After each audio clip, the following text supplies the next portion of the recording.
Так, все, начинаем, да, ребят? Слышно, видно? Sağlıkla.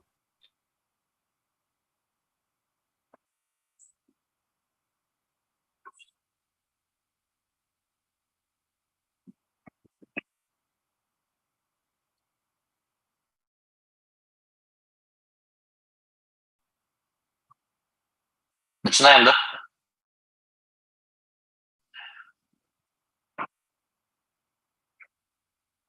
Модераторы Алина, Екатерина.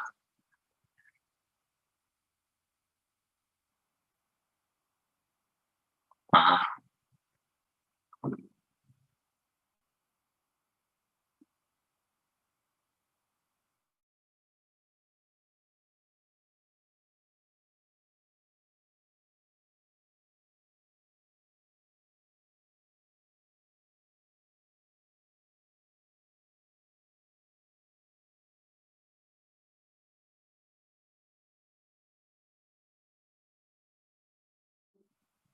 Марина.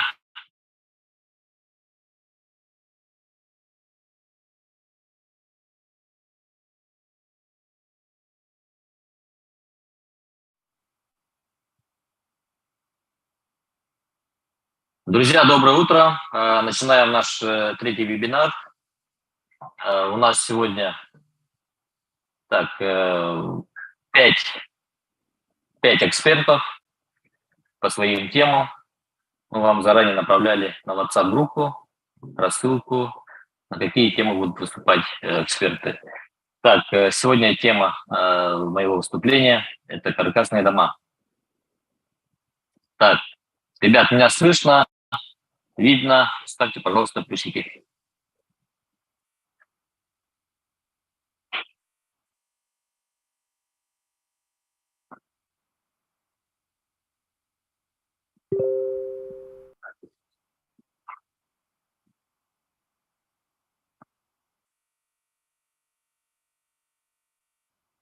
Так, есть плюсики, да?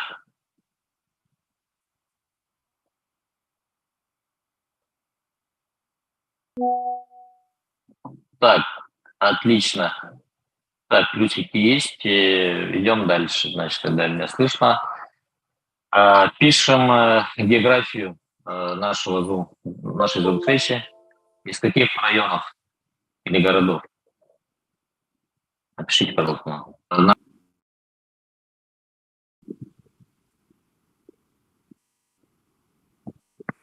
Так, какие есть районы?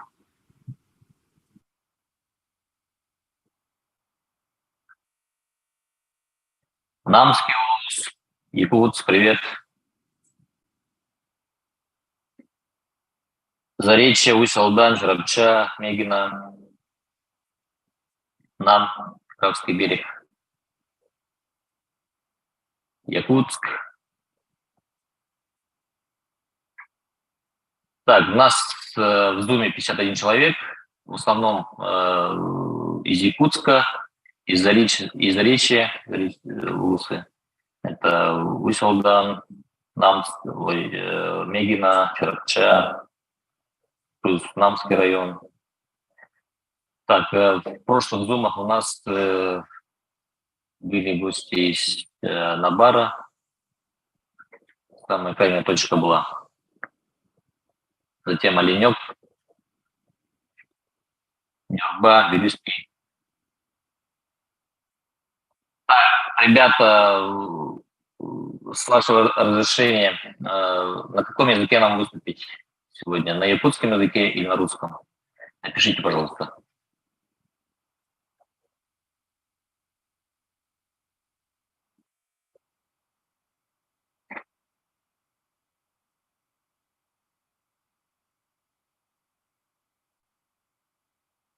Так.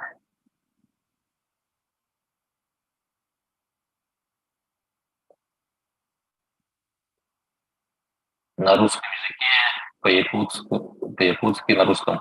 Ну, давайте тогда, ребят, я выступлю на русском языке. Давайте краткое ознакомление нашей компании, чем мы занимаемся, сколько домов мы построили и так далее. Вот. У нас название компании «Шишкин дом», строительная компания. Так, мы работаем с 2014 года на рынке, а так активно начали строить с 2019 года. То есть мы масштабировались в 2019 году. Вот почему «Шишкин дом»? У нас вообще философия компании вечное наследие коренится в наших зданиях. Мы в честь нашего деда, который построил, кстати, в Намском районе, в Крест-Котеле, первый бревенчатый дом. Вот. И вот, ну, имеется в виду, у нас как семейный подряд, мы занимаемся с супругой Мариной. Марина занимается отделом продаж, администратированием, я в целом занимаюсь производством. Вот, по итогам 2022 года нами было построено 57 домов, ориентировочно где-то 2000, ну, чуть более 2500 квадратных метров жилых и 700 квадратных метров нежилых. Нежилые – это у нас террасы, веранды и плюс гаражи. В основном работаем, ну, целевая аудитория наша – это в рамках ипотеки дальневосточной, где-то 90% наших клиентов – это в рамках дальневосточной ипотеки. Ну, в том числе есть у нас и в рамках других ипотечных продуктов, то есть есть семейная ипотека, ну и прочее. В общем, аккредитованы во всех банках. Это у нас Сбербанк, Алмаз-Агенбанк, АТБ, вот, все основные банки нашей республики. Вот, и те, которые работают именно в рамках дальневосточной ипотеки. Ну и также работаем, так, у нас строились по итогам прошлого года и предприниматели по свой счет, и строились айтишники. Вот. Так, вы, наверное, наш сайт знаете, называется СК «Шишкин дом». Есть у нас страница в Ютубе, есть у нас в Инстаграме, ну и у всех остальных социальных сетях, Телеграм, WhatsApp, бизнес и прочие. 2 ГИСи можете найти. Наш офис находится на площади Ленина, Амосова, 18, офис 504. Так, и наш краткий номер 25 88 88. Вот, это краткое было ознакомление о нашей компании. Так, давайте перейдем к теме. Тема моя – каркасные дома. Вот, каркасные высокоэнергоэффективные дома. Так, по итогам прошлого года нами построено 3 таких дома, каркасные дома в стиле Барнхауса. Презентацию включили, да, модератора? Видно? Ага. Так, вот в презентации Барнхаус, построенный в рамках дальневосточной ипотеки. Он находится на Покровском тракте, 12 километр. Размер дома 6 на 8, 2 этажа. Вот. Так, сейчас, ну, как с прошлого года в нашем городе как раз в тренде барнхаусы такие одноэтажные, двухэтажные, ну вот полтораэтажные. Так, нами построено 2 таких двухэтажных, то есть и один чуть больше размером, 10 на 6, одноэтажный барнхаус в Тотале. Кстати, он был запущен, тепло запустили мы перед Новым годом, и сейчас там уже наши клиенты проживают. Так, идем дальше, второй слайд. Так, этот барнхаус был построен на монолитном фундаменте. То есть я в предыдущем зуме, в первом зуме рассказывал про фундаменты. Там и сегодня остановится на этих моментах Арьян Егоров, наш прораб по фундаментам. Вот. Здесь я останавливаться не буду. Просто так вкратце скажу, что наш барнхаус построен на ленточном фундаменте с утеплением ну, как по нашему монолитном фундаменте и с теплым полом. Здесь видны вот как раз проведение теплого пола, вот красные трубы. Вот. Так, идем дальше. Так, что в барнхаусе, что вообще в доме очень важно? Важен проект.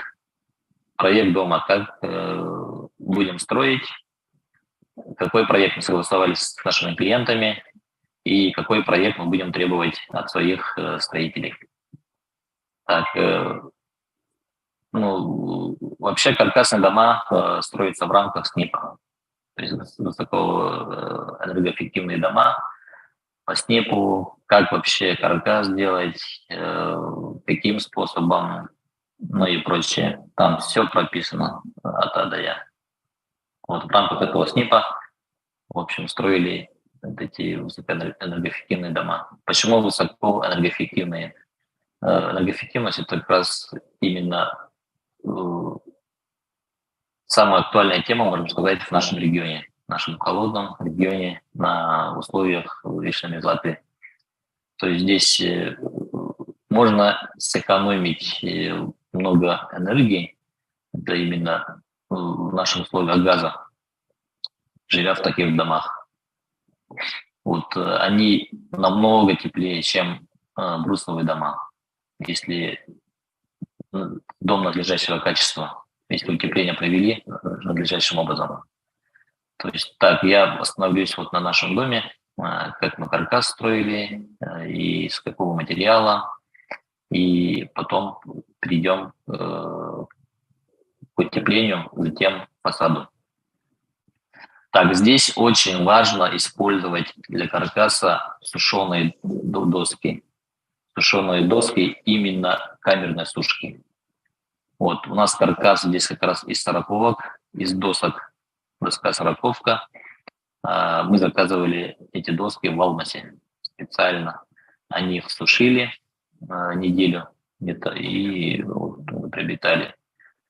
Вот, как раз у меня в нашем YouTube-канале есть выступление с Алмасом, с технологом.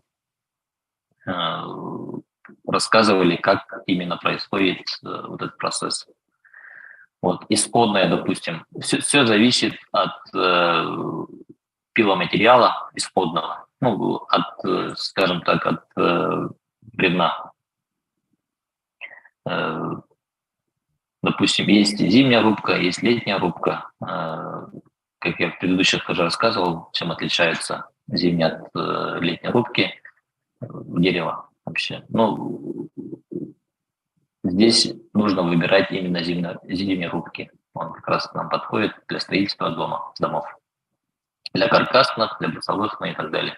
Почему? Потому что в сентябре вот именно хвойные деревья, ну вообще в целом деревья у нас в нашем регионе, они закрывают поры в тех корнях, и уже как бы прекращается впитывание воды земли.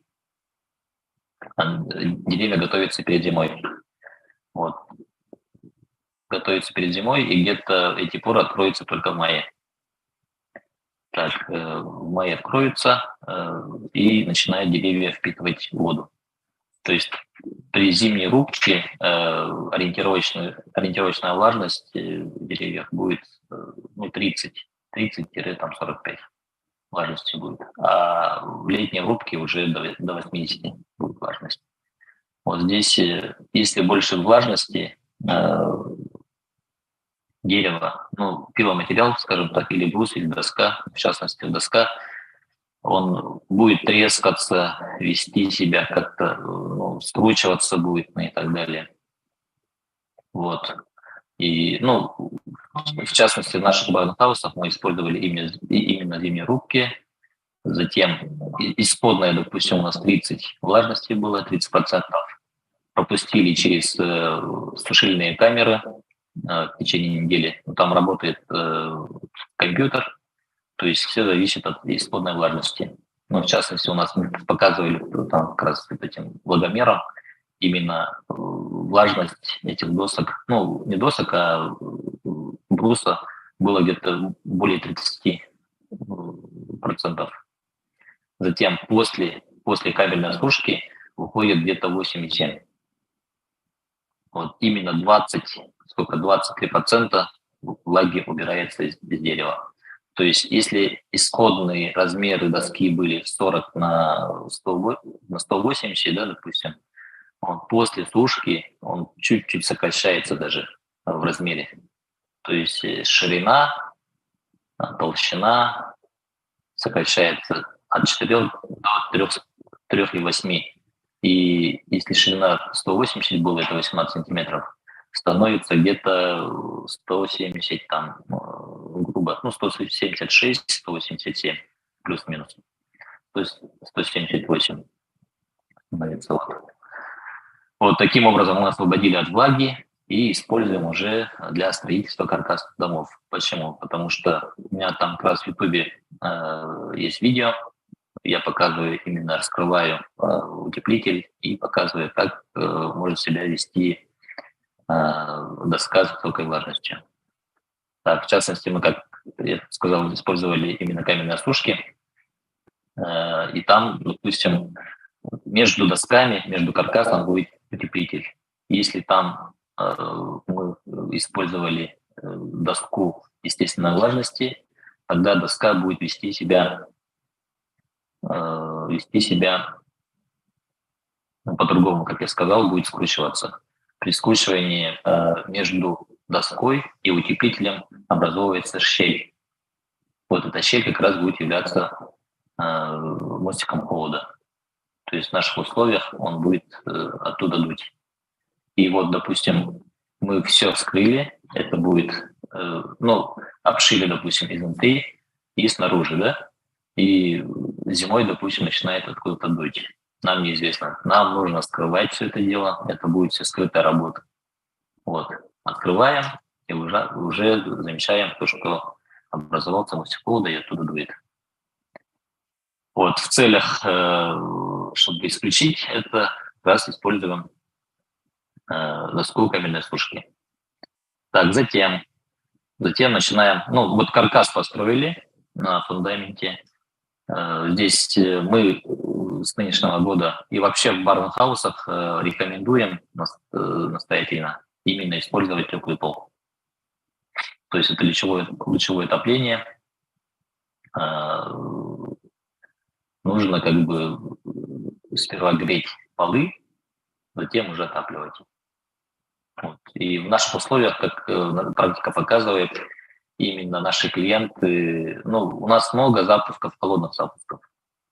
То есть когда мы приходим, грубо скажем, весной, это будет или в мае, или в июне, летом, когда заключают договора и хотят уже заехать в свой новый дом и справить Новый год. Вот тогда, допустим, мы строители, были случаи, что быстренько построили, дом сдали, допустим, в августе, в сентябре, потом баталии идут с газовиками, то есть документальные, и так далее. Потом запуск дома, то есть тепла, осуществляется только в ноябре, в декабре, даже в январе месяцах. То есть они являются холодными запусками.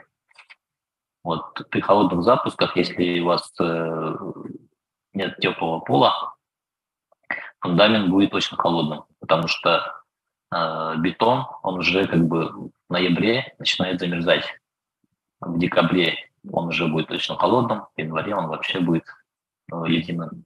Потом греть за счет отопления ледяной фундамент, это не представляется возможным. То есть поэтому здесь мы рекомендуем именно теплый пол. Если теплый пол включаем, он потихоньку начинает нагреваться. И в доме никаких, будет исключаться именно то, что дует из пола или полы холодные. Тем более на монолитном фундаменте все равно будет покрытие пола в санузлах и на прихожке, допустим, будет покрываться кафель. То есть кафель, так как гранит, он будет отдавать холодом. Вот. Так, останавливаемся на утеплителе. Так, утеплитель, мы использовали здесь экологичный утеплитель, именно минеральную вату. В частности, приобретали в сибирском бизнесе, это на Хатануряхе. Фирма называется Изовер. То есть Изовер раньше, раньше в строительстве использовали как теплый дом Изовер. Он такой желтоватого цвета.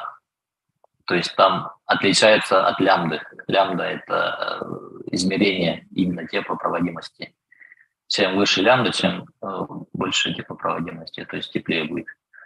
Вот. Сейчас на современном рынке их очень много, Изовера, и именно есть для крыши и для стен. То есть для стен именно рекомендуется вообще в целом строителями и нами использовать именно плиточные утеплители. То есть они не ленточные будут, то есть там длинные там 30 метров, они будут шириной 60 сантиметров и длиной там 90. Вот. Именно каркас мы приготовили по ширине утеплителя и начинаем уже класть стену, то есть из плиточных утеплителей. Здесь у нас толщина вообще стены утеплителя 25 сантиметров. То есть утеплители бывают там 5-сантиметровые, именно толщина, и 10. Мы здесь использовали 5 5-сантиметровых утеплителей. То есть мы их в шахматном порядке внахлёст. То есть никаких, где швы, там исключаем стекловода. Вот. Они специально сделали для утепления стен, и размеры, допустим, если мы даем 60 сантиметров досок, да, ну, имеется в виду ширина вот этих расстояния от каркаса до каркаса, 60 сантиметров ровно делаем, или 40. Это зависит от утеплителя, который вы будете использовать, потому что они, есть два размера, и 40, и 60-сантиметровые. Вот они специально делают, размер дают 61-62 сантиметра от завода.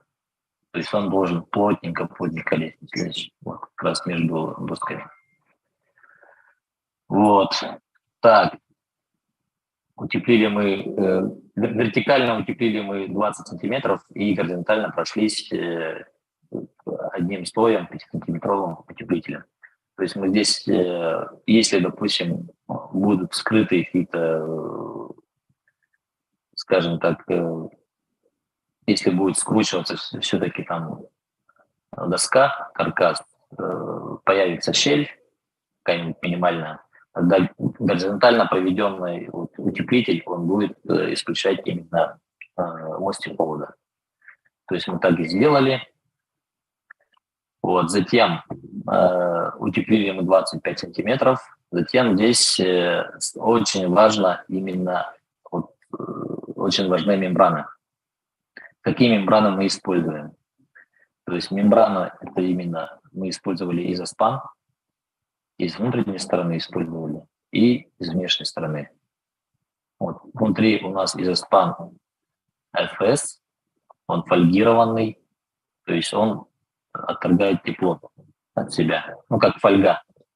Тепло поднимается вверх, и тепло от фольгированной поверхности нашей мембраны, то есть спускается вниз, как зеркалит. Вот. Это именно мы должны исключить попадание влаги, влажности в утеплитель. Если, допустим, каким-то способом попадает влага в утеплитель это что вообще вот подразумевается? Утеплитель – это воздух. То есть в волокнах минеральной ваты, в частности изовера, там много воздуха.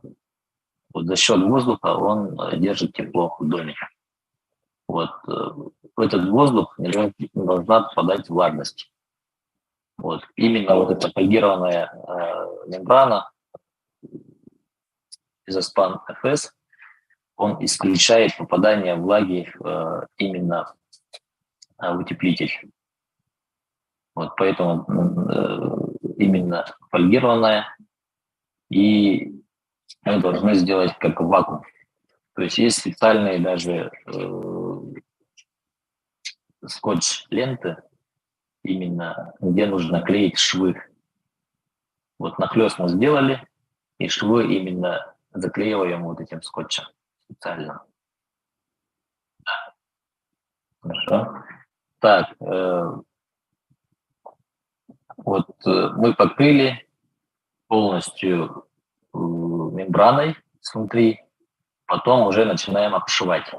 То есть для обшивки изнутри есть несколько у них, ну, у нас вариантов. То есть самая распространенная, надежная – это вагонка сосновая. Вот. Затем можно сделать гипсокартоном стену, как, допустим, в квартирах покрасить, ну, покрыть краской или обоями. Допустим, в санитарных узлах можно, допустим, этим кафелем покрыть пол и стены. Вот. Так, и здесь очень важно между мембраной и покрытием, внутренним покрытием нужно именно вставлять, ну, должен быть воздух. То есть здесь или 2,5 сантиметра внутри, то есть должен гулять воздух между мембраной и внутренней обшивкой. То есть оставляем здесь зазор. Ну, в частности, мы оставили здесь дюймовкой, это 2,5 сантиметра. Вот. Так, перейдем к внешнему, то есть к наружной обшивке. Так, у нас, если смотреть вот так, спереди и сзади, он обшит планкеном. Планкен – это та доска. Мы тоже приобретали этот планкен в Алмасте. Он именно из лиственницы, листвяк. То есть этот планкен тоже прошел обработку. Сушилку, то есть сушили в камере, затем обработали с двух сторон. Вот он и красиво смотрится, и как раз листвяк, он такое дерево, такой плотности, что он очень крепко и надежно себя ведет в наружной среде. То есть он и от холода, от влаги, от жары, именно каменно-сушкий листвяк, он ведет себя в наших условиях, скажем так, очень надежно, и он будет служить для посада очень долго, лет 30 и более. Ну, это я сравнил с сосной. Вот поэтому мы именно использовали планкен из листика. Вот. Затем с торцов это у нас фальскровля. Мы заказывали из Новосибирска. Вот, фальскровля как раз он, ну, старая, забытая, скажем так, раньше использовали для покрытия кровли. Он сейчас в тренде. С 2020 года он в тренде именно в барнхаусах, каркасных домах, именно использует вот фальскровлю. Вот они, ну, можно заказывать именно разной расцветки. Но в барнхаусе в основном используют темно-серый, вот графитовый цвет. Вот. Они специальными замками, очень удобно с ними работать. Вот, покрыли кровлей именно кровлю и стены, то есть с двух сторон. Вот. Так. И здесь очень важно, мы же все как сделали вакуум, допустим, дом, да, и здесь очень важно еще проведение вентиляции. То есть здесь нужно привлекать именно специализированную компанию, организацию. Вот у нас есть такая компания, мы работаем с ними. В общем, как раз и в Статале построили дом, 2 дома Барнхауса, как раз и именно обращались к ним. То есть надежные парни, много у них практики именно проведения вентиляции в каркасных домах, в каменных домах и даже в этих общественных зданиях. То есть когда строят общепиты, это кафе, рестораны и так далее, все обращаются к ним. То есть ребята очень надежные. И вот что у них мне понравилось, то, что они большие эксперты. То есть они знают свое дело. А тогда я. Вот, так, в заключение, что могу сказать. Каркасные дома, они у нас как бы, в нашем регионе не новые. Это строили каркасные дома и при Советском Союзе. То есть только видим утеплителя использовали не минеральную вату, а опилки. Вот у нас дачные дома, в основном старые, построены в 80-х, начиная с 70-х, 80-х, 90-х годах, они все вот эти зацепные, именно каркасные дома. Потом технология шагает вперед, не стоит на одном месте. И вот сейчас уже пришли в новые технологии и новые типы домов, тип домов каркасных. В частности, Баренхаус. Вот, так, у меня кратко все. Жду вопросов. Вопросы есть? Давайте.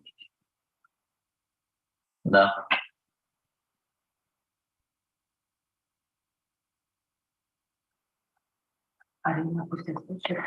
Так, на фундаменте остановится Ариан. У нас прораб Ариан Егоров, прораб по фундаментам.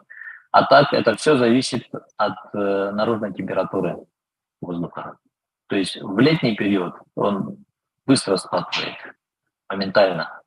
И каркасный дом, в принципе, на этом фундаменте, допустим, мы все подготовили, армировку там и так далее, да, залили бетоном, заказываем, как я рассказывал, именно мы заказываем таких бетонных узлах, именно проверенных, где есть лаборатория или есть договор с лабораторией, вот, или есть свои миксера.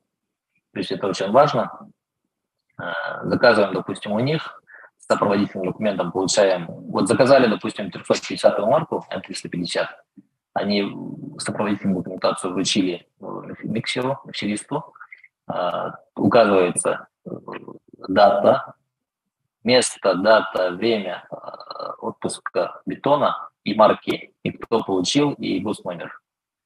Наш мастер именно на строительной площадке именно этим документом принимает бетон.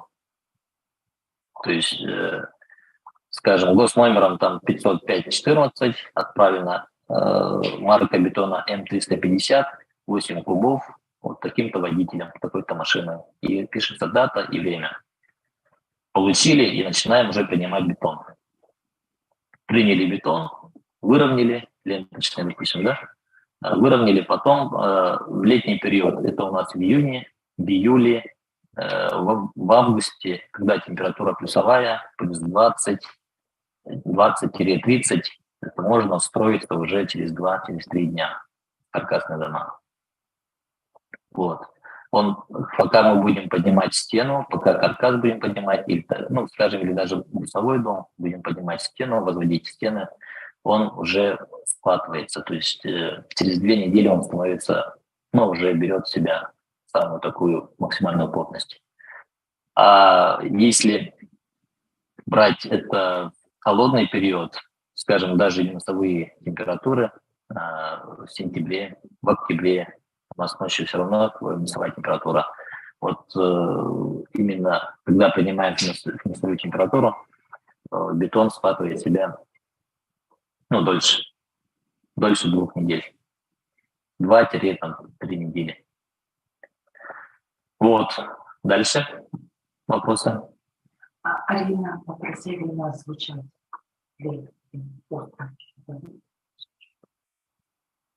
Еще вопросы есть?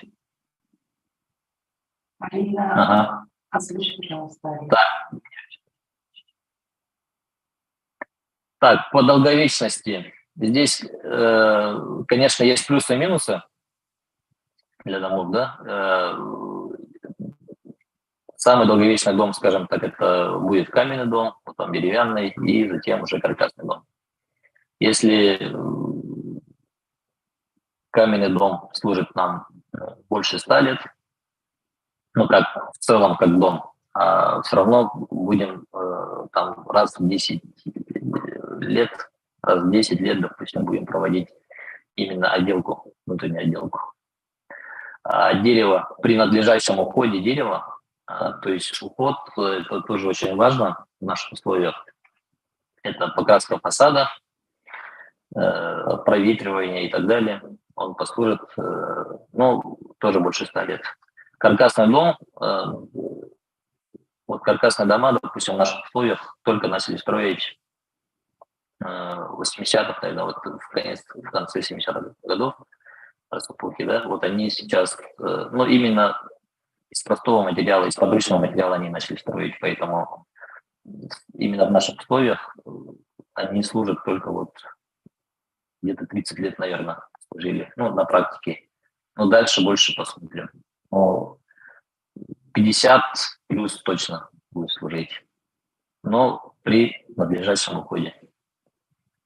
То есть здесь проветривание, именно покраска фасада, обработка, допустим, от грибков там, и так далее, от плесени.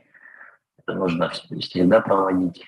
И от солнечных лучей именно фасад вот из дерева, он именно будет портиться от ультрафиолета, где-то раз в 5 лет в наших условиях нужно все равно красить фасад. Вот, это все зависит от красок, конечно, их очень много. Есть иностранные норвежские краски, есть и итальянские краски и так далее, и есть наши российские. То есть здесь нужно тоже исходить от качества краски. Вот, самые хорошие краски, хотя если, допустим, на банках они пишут 15 лет службы, они в наших условиях, именно вот амплитуда наша какая, 100, больше 100, да, то есть летом на солнце плюс 40, а зимой минус 50 или минус 60.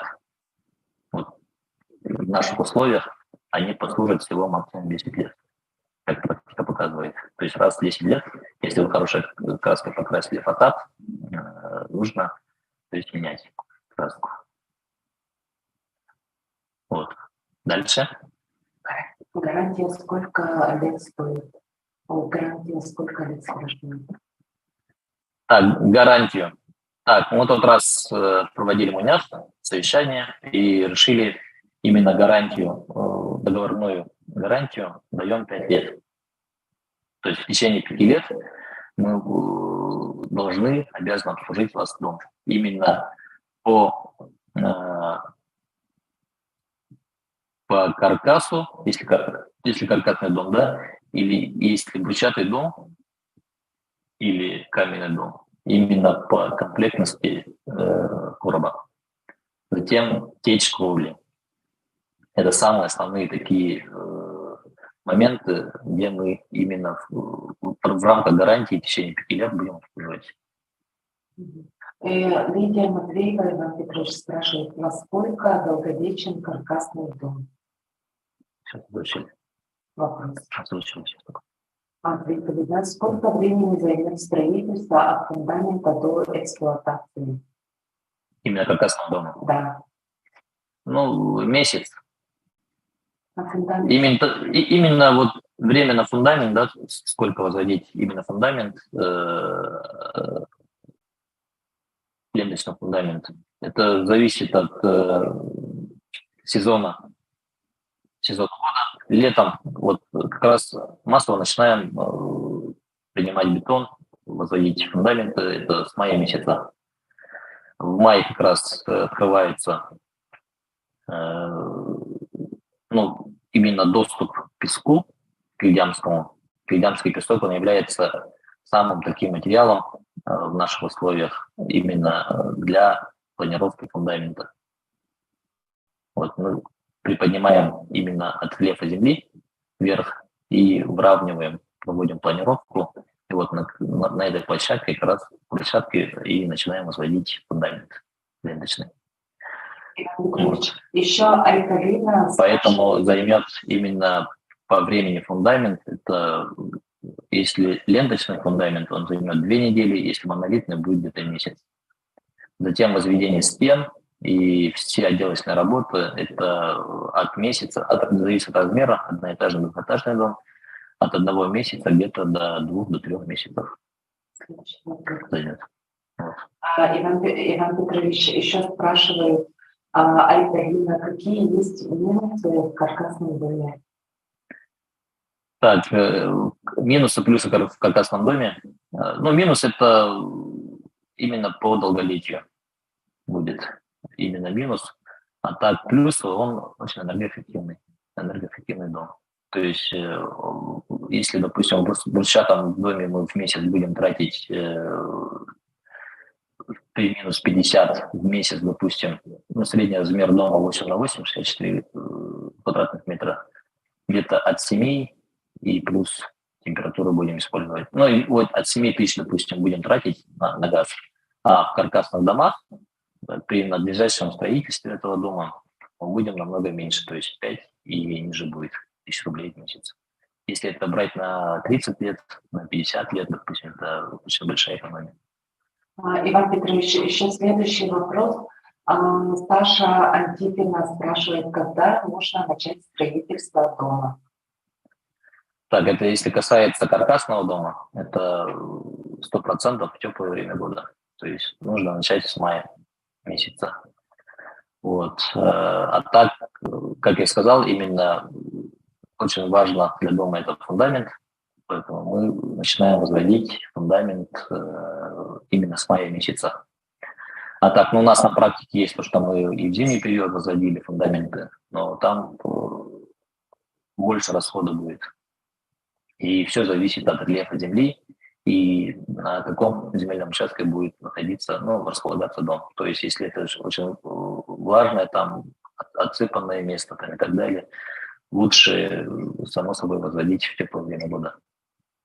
Иван Петрович, Надежда Пестерова спрашивает, для учителей, медиков программа есть? Для учителей, для медиков есть как раз и в нашем регионе дальневосточная ипотека, именно без ограничения возраста.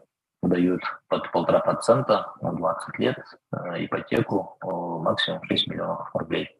И в рамках этого продукта ипотечного вы можете приобрести земельный участок. Как раз мы подбираем вам участки.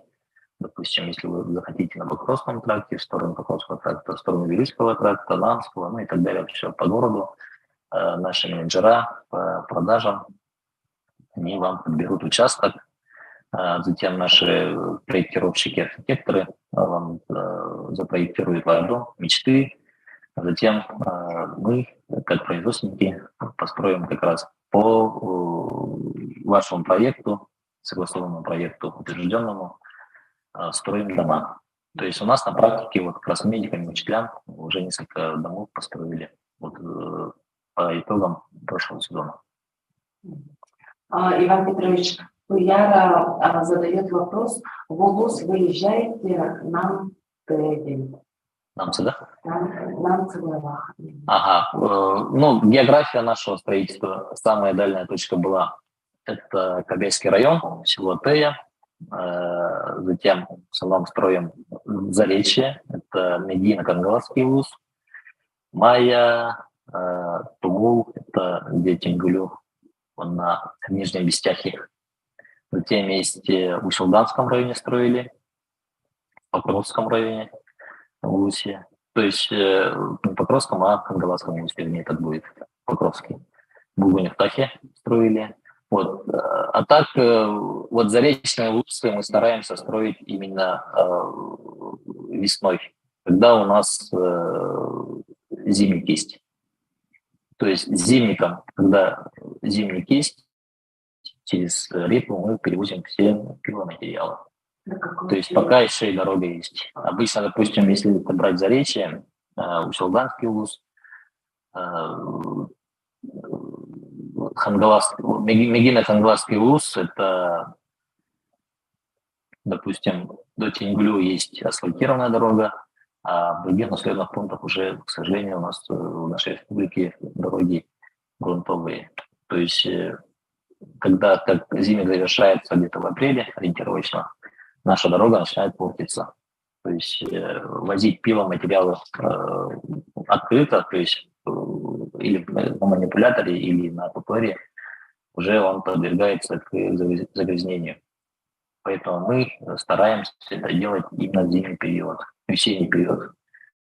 Начало сезона начнется с марта месяца. С марта мы должны завершить именно заречные объекты до апреля месяца, до распутицы. Но так на практике есть именно Майя, Мегино-Хангаласские улусы, и в Барагонцах, в Майягасе мы построили где-то перед ИСЭХом или эксплуатации дома.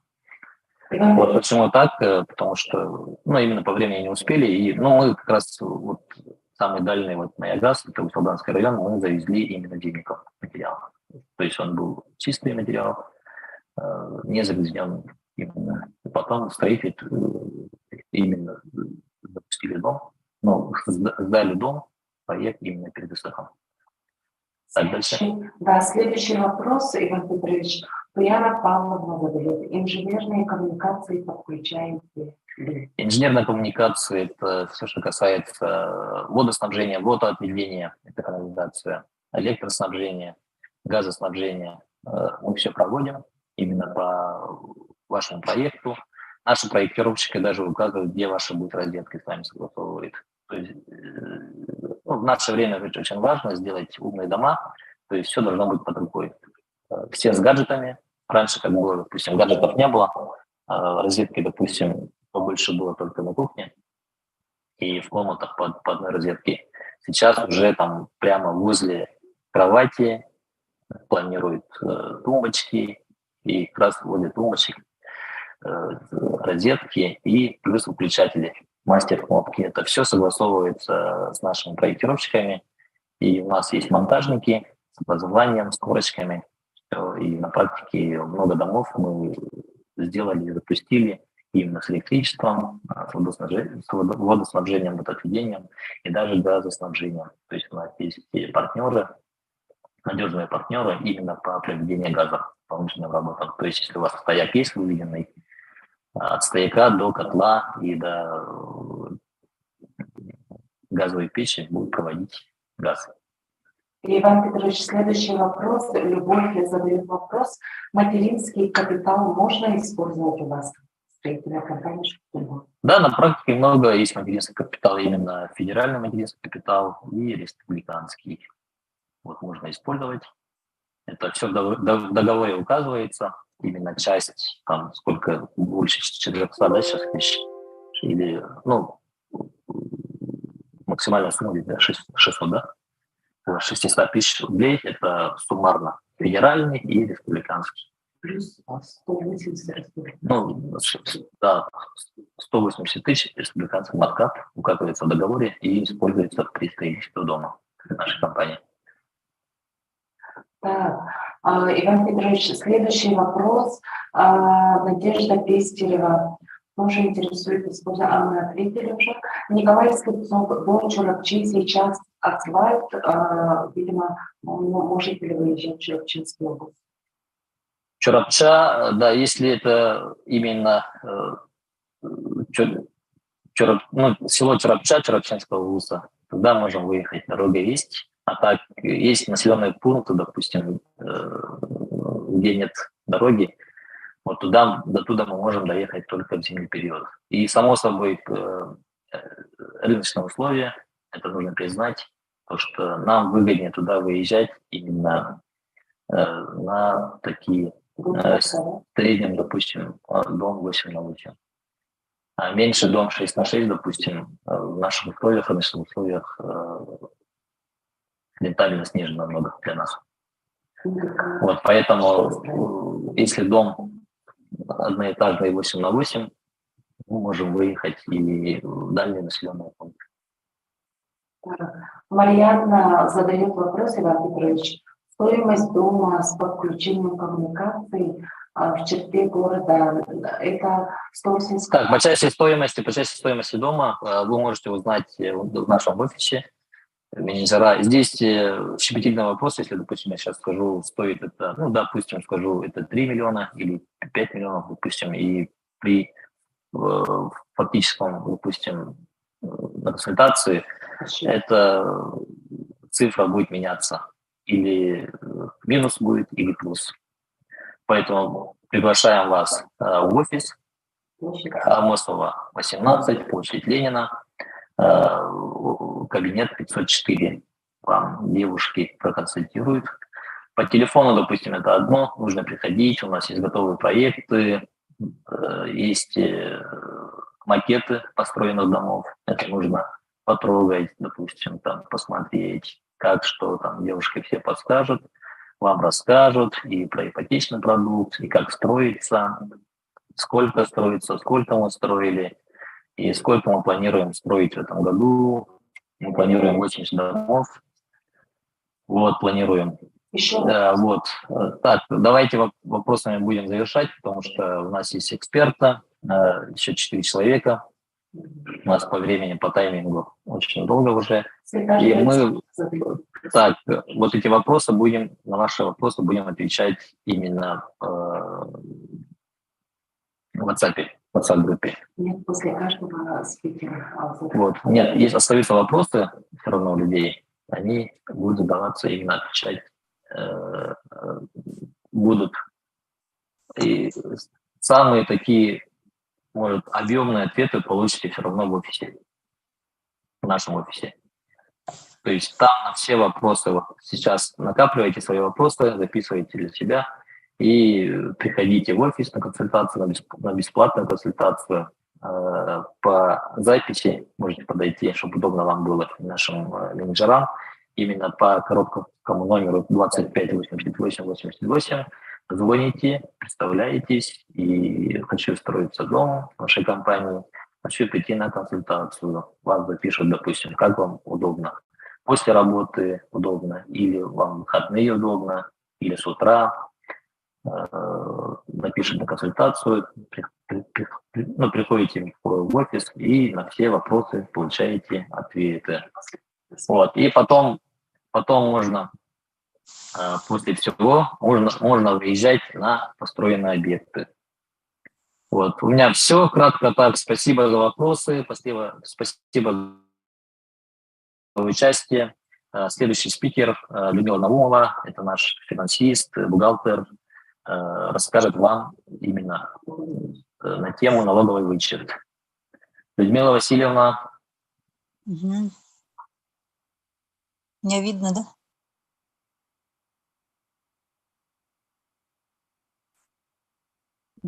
Угу. Добрый день, участники нашего вебинара. Я хочу вкратце рассказать о налоговых имущественных вычетах. Ну, вообще существуют вычеты, виды вычетов. Это социальные, имущественные, профессиональные, инвестиционные и стандартные. Но в данном случае у нас имущество, земля, вычеты, виды вычетов – это социальные, имущественные, профессиональные, инвестиционные и стандартные. Но в данном случае у нас имущество, земля, вычеты, социальные, имущественные, профессиональные, инвестиционные и стандартные.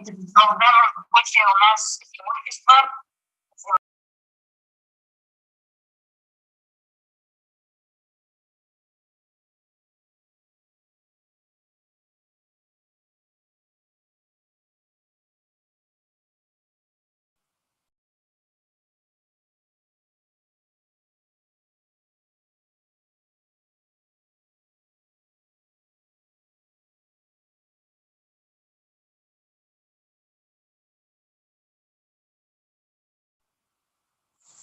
слышно сейчас? Ага. Вообще налоговый вычет – это сумма, на которую уменьшается налоговая база по подоходному налогу в определенных законных случаях. Есть проценты 13%, от 5 миллионов есть 15, потом есть 30 и 35. Но в данном случае у нас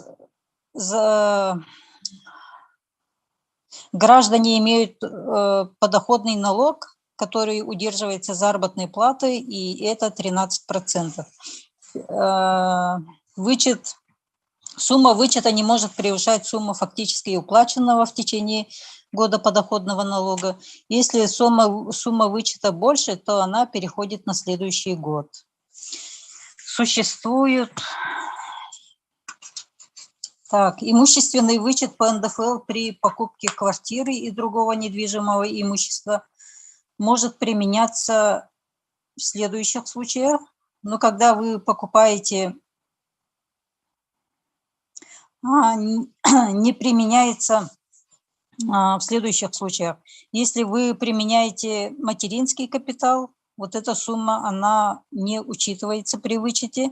И если сделка купли-продажи заключена с гражданином, являющимся взаимозависимыми. Это супруги, родители, если вы у них покупаете, супруги, родители, дети, если вы у них покупаете, то это не учитывается при вычете. При покупке недвижимости покупатель вправе воспользоваться имущественным налоговым вычетом по НДФЛ в сумме фактически произведенных расходов.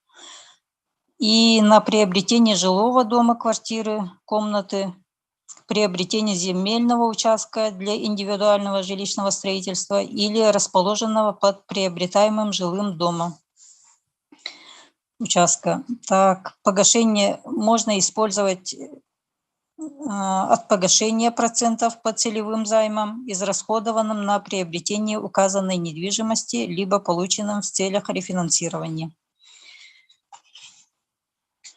Применение вычетов означает, что доход в размере вычета не будет облагаться НДФЛ, то есть она не облагается. И имущественные вычеты предоставляются при покупке недвижимости в сумме расходов не более 2 миллионов один раз в жизни. Возврат с него с 2 миллионов 13% – это 260 тысяч. При выплате ипотечного кредита в сумме уплаченных процентов, но не более 3 миллионов, тоже один раз в жизни, это получается возврат от 3 миллионов 13%, это 390. Всего при покупке можно получить 650 тысяч. Это, например, когда вы подаете заявление на ипотечное кредитование, там прямо прописывается, что вы можете воспользоваться вот этой суммой 650 тысяч. Заявлений там рядом, даже в калькуляторе бывает, что указывают. Так. Также при продаже недвижимости в сумме дохода при владении более 3 лет или 1 миллион при владении менее 3 лет. Также при продаже иного имущества в сумме дохода при владении более 3 лет и 250 тысяч при владении менее 3 лет. Вот. Также срок подачи декларации до 30 апреля. Так, право на имущественный вычет возникает с года, в котором совершилась сделка, и в Едином государственном реестре недвижимости зарегистрировано право на недвижимость, что подтверждается свидетельством, выданным, и выпиской из ЭГРН. Также имеется акт передачи жилья, и если приобретается земельный участок, то земельный участок для жилищного строительства вычет можно заявить только после того, как дом будет построен и будет зарегистрировано право собственности на него в Росреестре. После регистрации только можно применять. А также Для получения имущественного вычета по окончании года, я сказала, вот до 30 апреля надо подать декларацию 3 НДФЛ. Вообще существует 3 вида возврата. Один – это вот надо декларацию сдать до 30 апреля, второй – вычет при обращении к работодателю, и третий – это получение вычета в упрощенном варианте, применяется с 2021 года. Если подаете декларацию 3 НДФЛ, то к нему прилагаются все подтверждающие расходы, документы. Это ИГРН, договор купли-продажи, свидетельство, если есть. Потом прилагаются все квитанции по оплате. Если вы получили ипотечный кредит, то с банка запрашиваете справку, в котором они расписывают, сколько процентов вы оплатили и насколько можете сделать вычет. Вот. Потом, к заполненной декларации прилагаете все эти документы и предоставляете в налоговый орган. Можно в бумажном виде отнести. И есть еще сейчас у всех налогоплательщиков есть личный кабинет. Через личный кабинет заходите, и там сейчас вот, начиная с 2021 года, все данные с банков, с Росреестра загружаются в этот личный кабинет, где есть даже вот то, что работодатели 2 НДФЛ сдают, эти данные все туда в налоговую сразу загружаются. И можете сами оформить декларацию.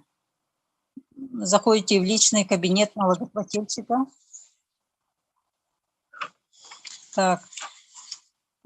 И там можно это сделать. Также есть вычет при обращении к работодателю. Для этого имущественный налоговый вычет можно получить до окончания налогового периода при обращении к работодателю, предварительно подтвердив это право в налоговом органе. Для этого налогоплательщику необходимо написать в произвольной форме заявление на получение уведомления от налогового органа на вычет, подготовить 2 копии документов, подтверждающих на право получения, предоставить в орган заявление на получение уведомления с приложением копий документов также, и по истечении 30 дней получить уведомление о праве на имущественный вычет. С этим уведомлением вы подходите к работодателю, и это уведомление, которое будет являться основанием для неудержания НДФЛ из суммы выплачиваемых физлицу доходов, до конца года. Это, получается, вы в течение года можете воспользоваться, не дожидаясь окончания налогового периода. Также хочу остановиться вот на упрощенном вычете, Так, налоговые вычеты будут предоставляться налогоплательщикам в проактивном режиме посредством взаимодействия через личный кабинет. По факту поступления налоговых агентов, то есть это банки, дают сведения налогоплательщиков в специальном сообщении, и это будет отражаться вот в личном кабинете. И в случае наличия права у налогоплательщика на получение налогового вычета в налоговым органам, в общем, вот эти данные, которые там предоставляют банки, Росреестр, они все загружаются, и в течение не позднее 20 марта все эти сведения уже будут.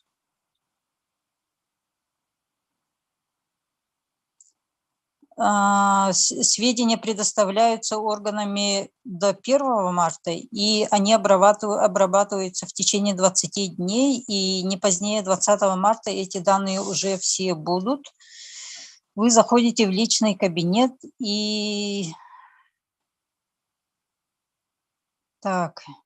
заполняете просто, если у вас на возврат есть сумма по данным налогового органа, вы заполняете заявление, куда могут перечислить, пишите все свои реквизиты.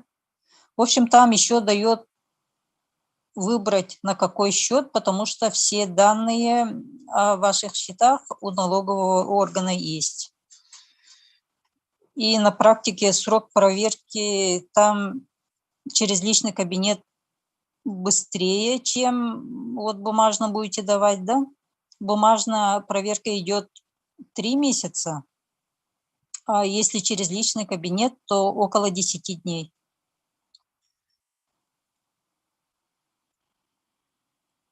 Там проверяют все ваши документы, если есть на возврат, то возвращаются вот быстрее, чем просто через налоговый орган. Обратитесь. Ну, вкратце так.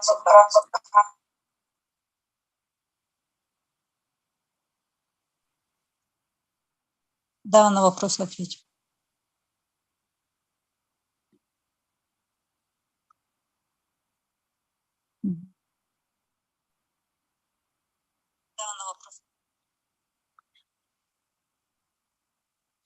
Если за наличный расчет хотите построиться, то налоговый вычет тоже будет, так как мы даем вам квитанции, и по этим квитанциям и на основании договора купли-продажи, на основании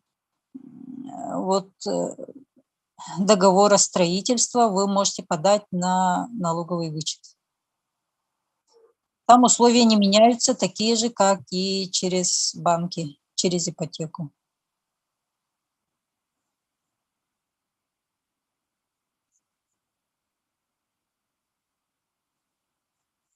Самозанятые – это такие же физлица, они могут вычетом воспользоваться, так как при получении ипотеки вы все равно с налоговой берете справку о том, что у вас были доходы, да, и с них вы оплачиваете 6%.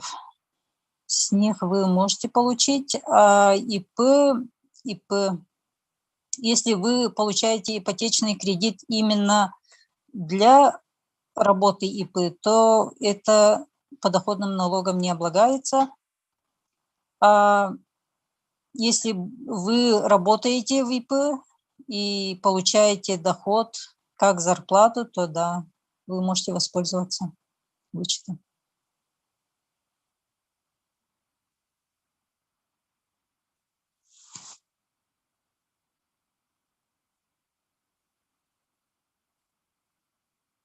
Если вы пользуетесь только материнским капиталом, например, гараж построили за сумму материнского капитала, да, то это не облагается подоходным налогом, потому вы вычетом не можете воспользоваться. А если вы приобрели жилой дом, часть оплатили материнским капиталом, а часть оплатили ипотекой или наличными, то вы, конечно,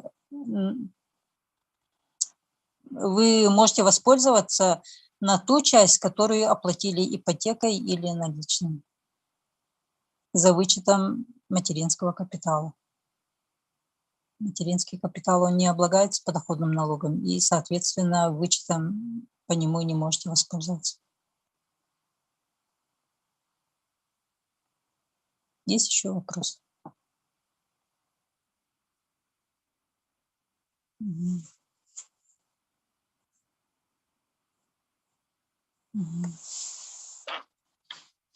И хочется сказать, что сейчас вот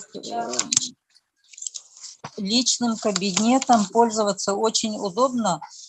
Для получения личного кабинета вам надо в налоговый орган сходить один раз, получить логин, пароль, и можете зайти сами все вот эти действия, не обращаясь в другие финансовые организации, например, да, бухгалтерские организации не обращаясь, можете сами очень легко сделать 3 НДФЛ именно в личном кабинете. Мне вопрос поступил. Угу. Да? Угу. Если с квартиры вычет получили, то со стройки получим вычет. Так, если с квартиры получили вычет на 2 миллиона, то с постройки там можно, если вы по ипотеке покупили, да, получили вот эту стройку, то можете процентами воспользоваться в пределах 3 миллионов. И если вообще налоговым вычетом можно пользоваться 1 раз в жизни. Если 2 миллиона вы уже использовали, то повторно вы не можете. Но если получил, например, супруг, а супруга не воспользовалась, то может супруга воспользоваться этим вычетом также.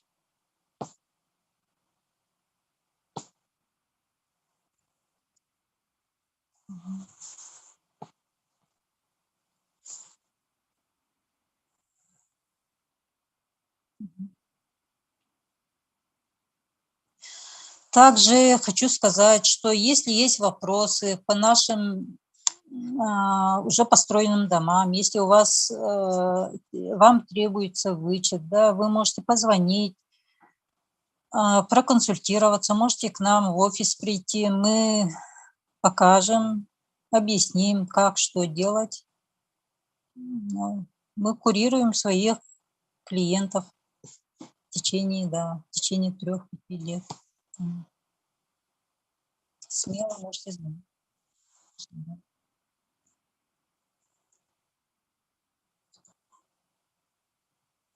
Все, да?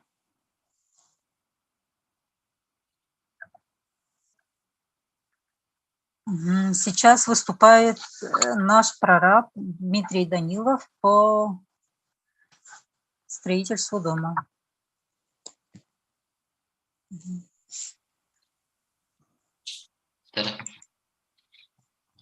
Уже представила сына.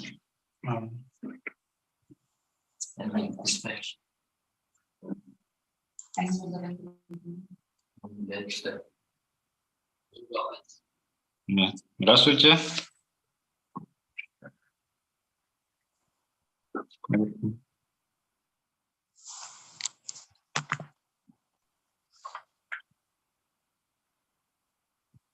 Меня слышно, видно?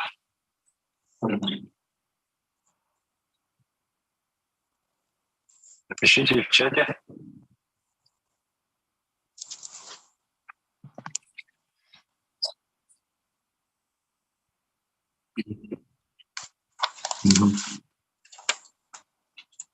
Доброго выборче. Дмитрий Павлович, пожалуйста. На длине вебинара. Я конструктивный посел.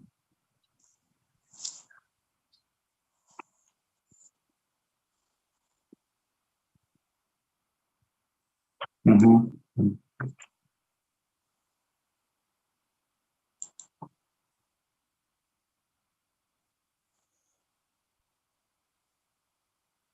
Да, лобик, Покровская тракка, мужской интерес. Некоторые чай двигал лапом кому-то, усилит тоже. Да, как где-то дальше. Дальше и так. Алина.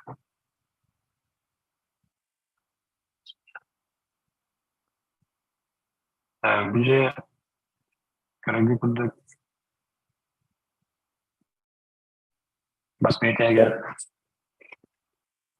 Гостевой, кухня, столовая, переходка, санузел, она спальня.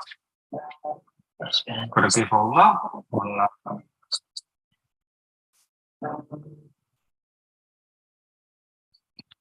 Ağız kastacı buna terkelde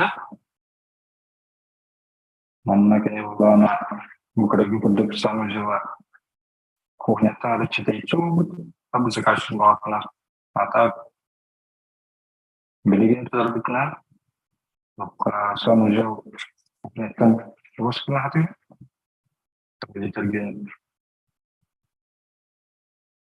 san tekniske ujavara kuhneta kita mana tuh sanujav kita terus waktu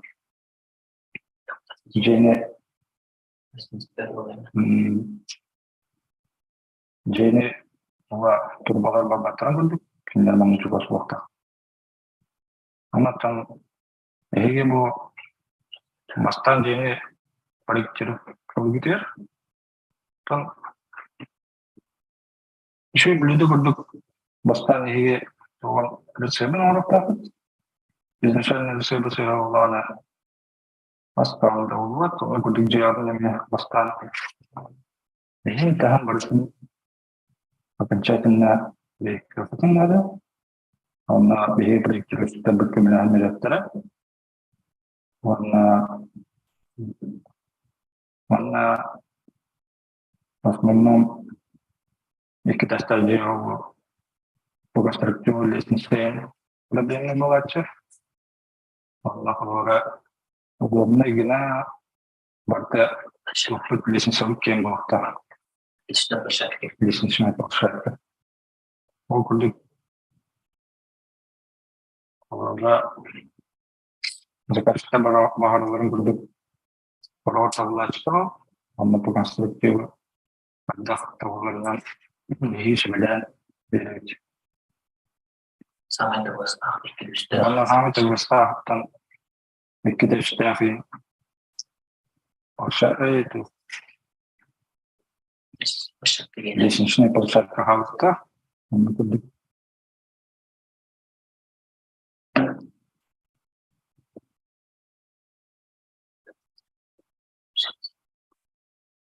متى كشتاش كده القدرة كانوا بيقولوا كشتاش يا خالد Испания хостов, он сам взяла. Там мало gitu beli kada part proyektan direktörü, direktör mana гардероб там работает, что рабочее место таhariklah. Mana там он махалара туган кардакна. Erkeğin kurdaklarına mandamaya o hangi bakan arabada etkinlikler kurama. O kurdaklardan bildiğin gibi usulü yönetir.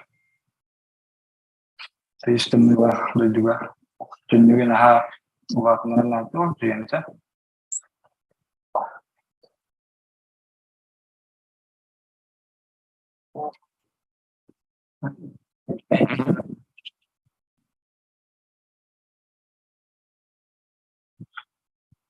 Bir sosyal belirler o ayırıp bencilik.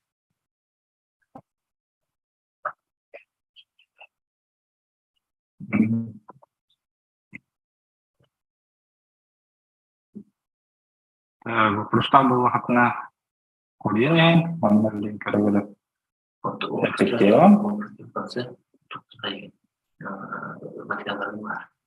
Материал именно качественный товар.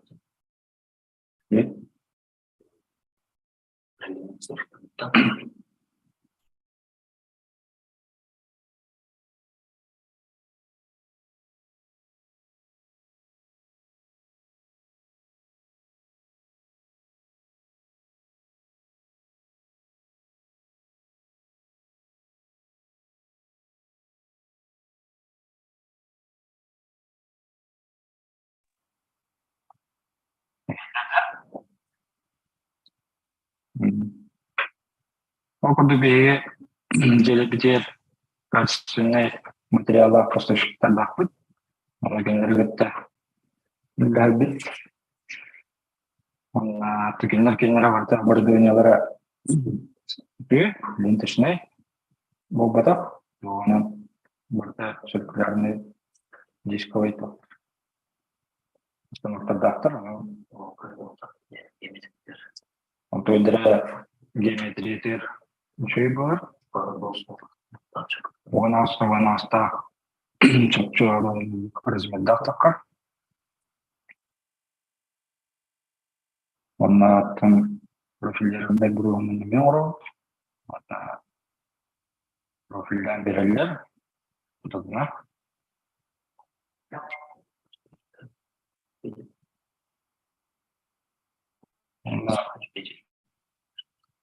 Ага.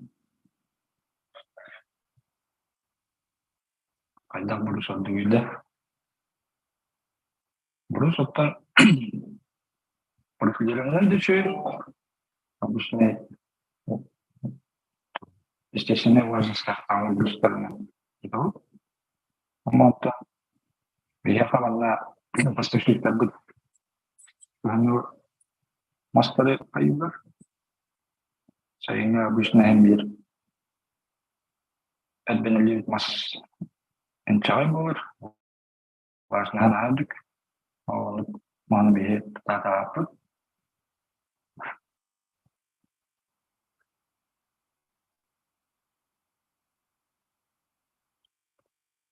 На вообще правит.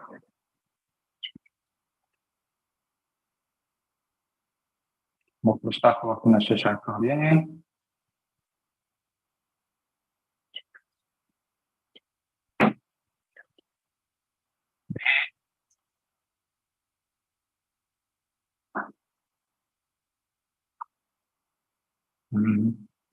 Какой пол? Вот там товар был хотя водная дух электрической трубопыт. Вот там кене ититинга. Оле нетне вулкана вибат. И славам берет. Теплый полга.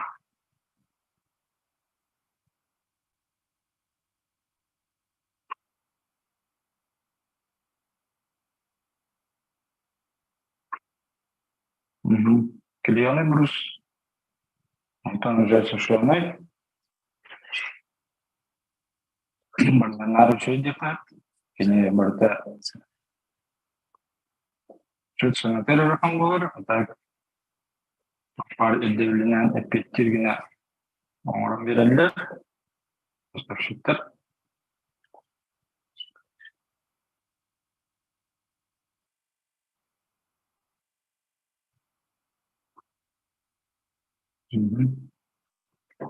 Значит, говорю,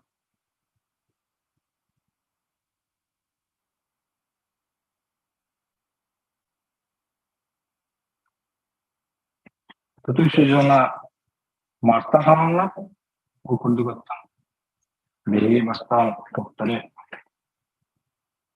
алите четер элин нgadдалин битератыгы киндер булана юан туру шапетен гордук усула хаван элине битерат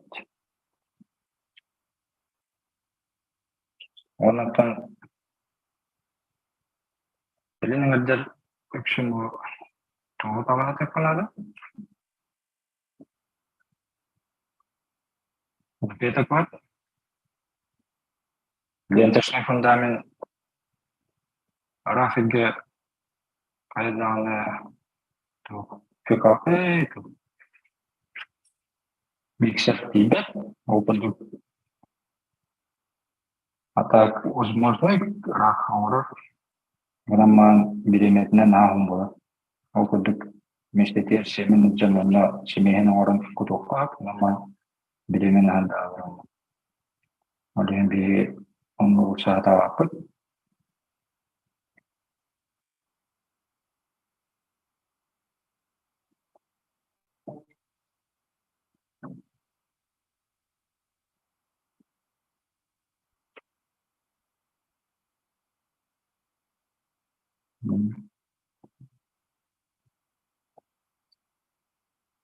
Вопрос для бала, на блин, фундамент твер. Бе Spesialis bitti kaya, belki bilenlere kepsiya. Alian Егоров. Программа по фундаменту. Здравствуйте. Көстөбүнө хилебин. Көстөрү хилеп.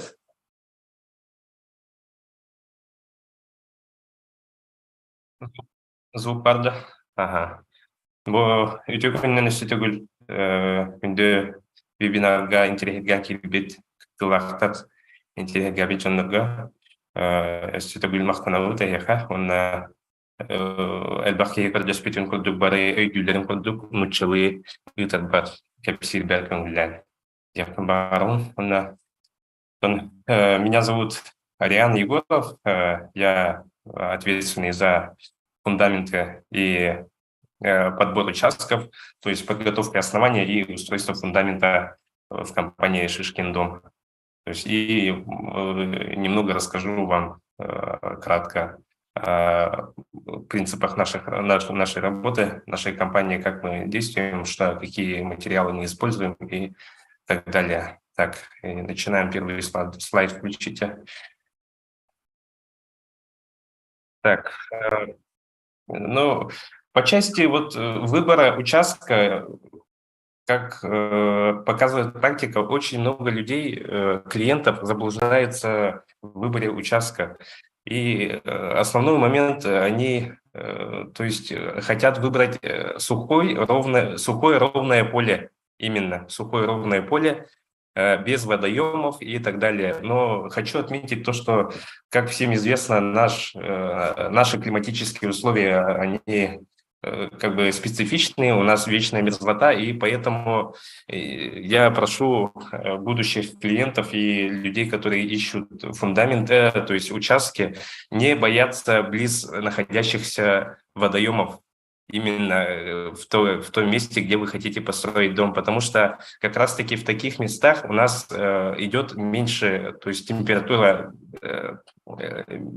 то есть там меньше оттаивает грунт вечно мерзлый, там вечная мерзлота находится ближе, и как бы фундамент под вашим домом будет намного устойчивее близ водоемов, то есть рек и озер.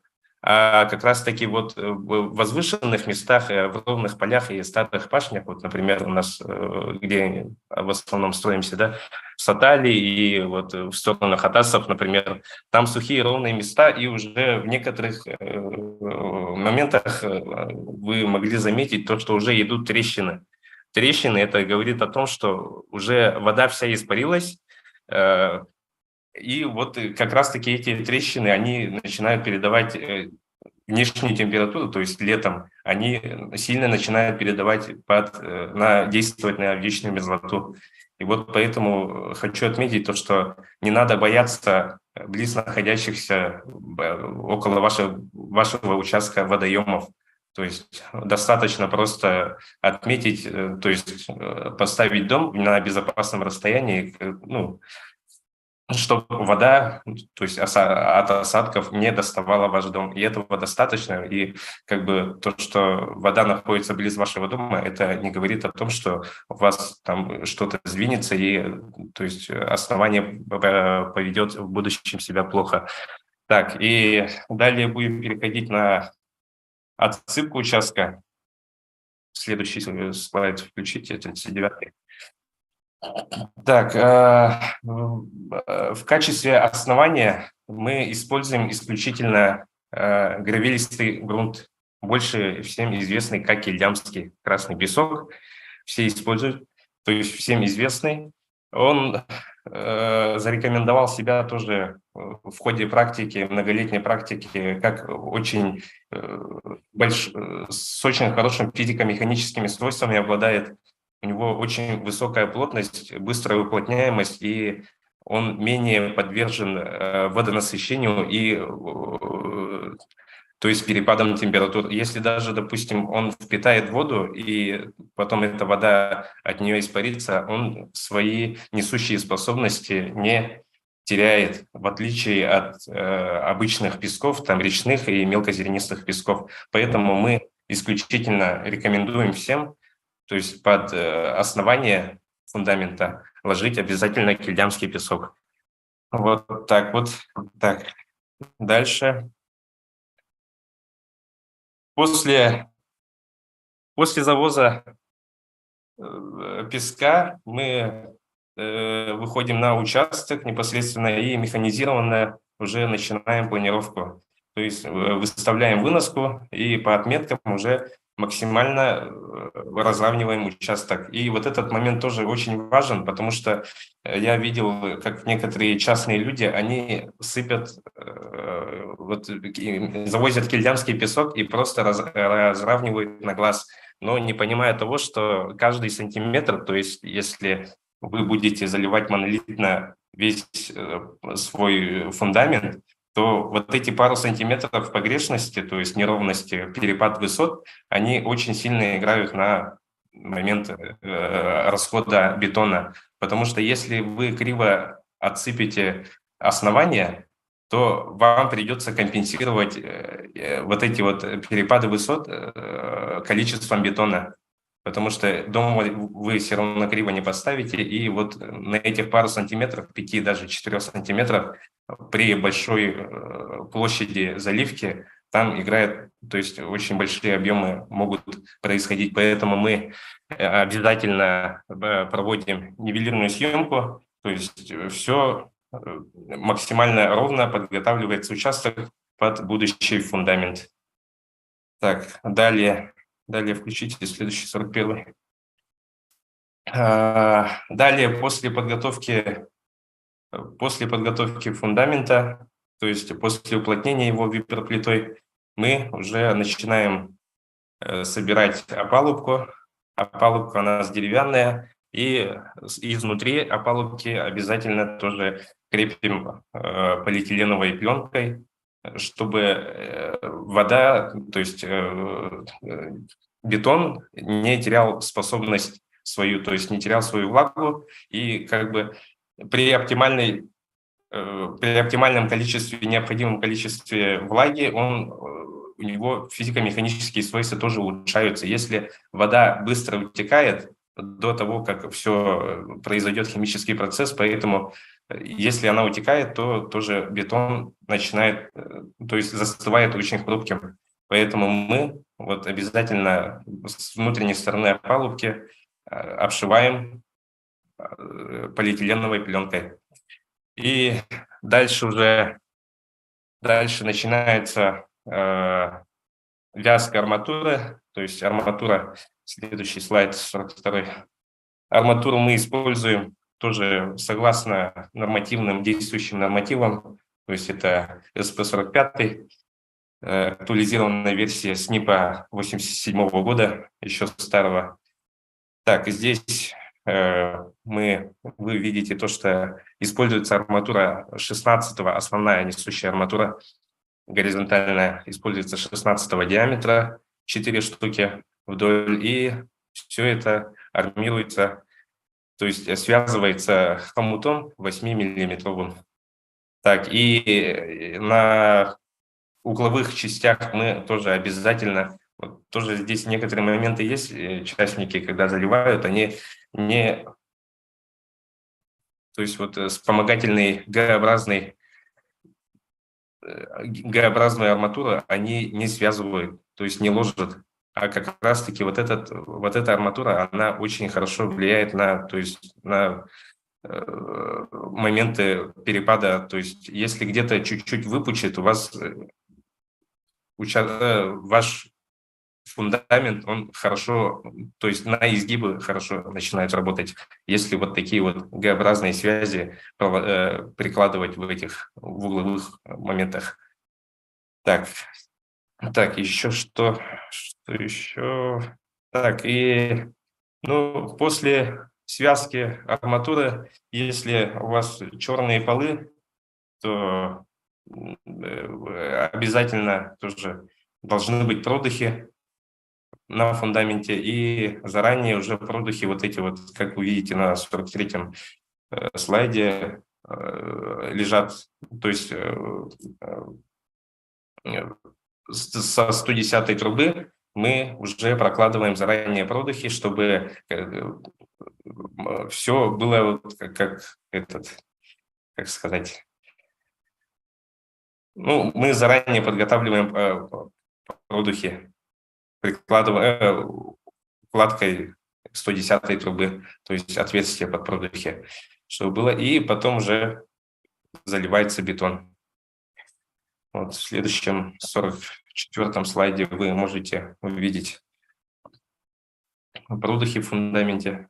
Вот эти вот моменты тоже, они очень обязательно, их делать нужно, продухи, потому что когда вы, допустим, недостаточное количество продухов сделали, или же продухи у вас маленького диаметра, то у вас начинает конденсировать, то есть появляться конденсат в поле и в утеплителе, и это очень плохо влияет, то есть на всю конструкцию пола.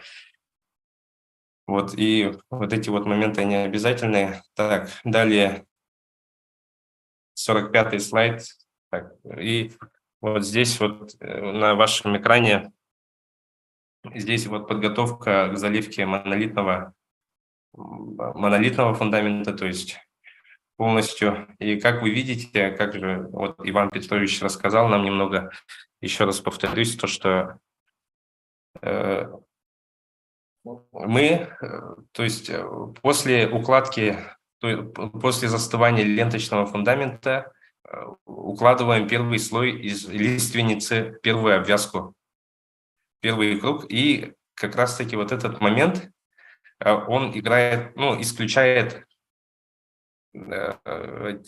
мостик холода. То есть если уровень пола у нас был бы вровень с ленточным фундаментом, верхом ленточного фундамента, то у нас там очень идет, то есть образуется мостик холода. А если вот уложить на ленточный фундамент вот такую первую обвязку из лиственницы, и к нему уже прикладывается...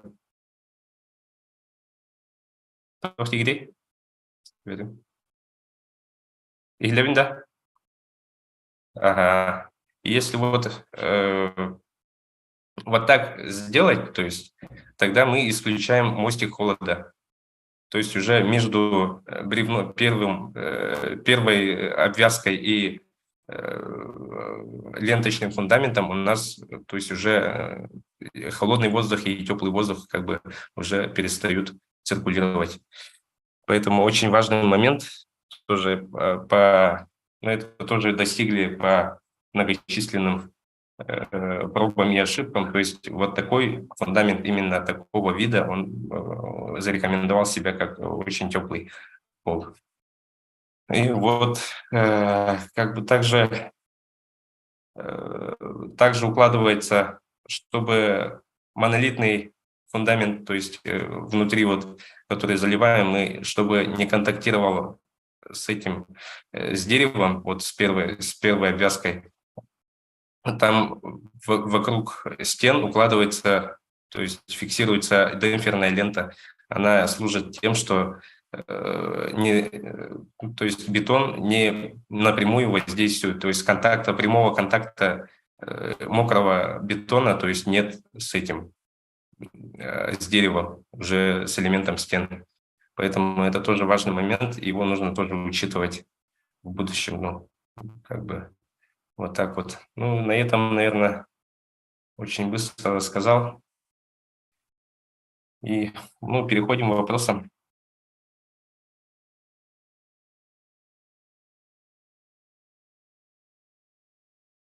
Вопросы в чате, если есть вопросы.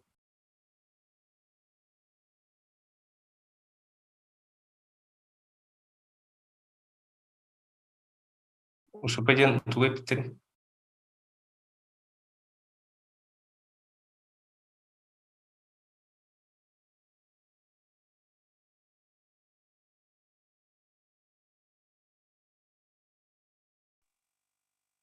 УШП утепленная шведская плита.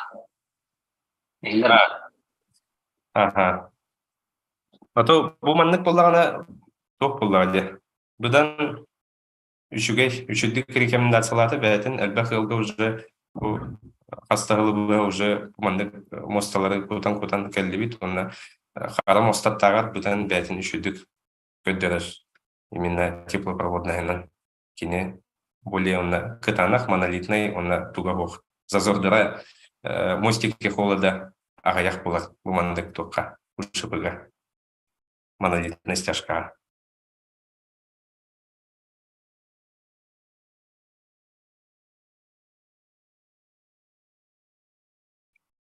Для дома на склоне, то если на склоне, то важно хорошо выровнять участок сначала. Тоже как бы, еще раз повторюсь, то, что нужно обязательно использовать гравилистый грунт. То есть, ну, также еще раз повторяюсь, это кильдямский песок.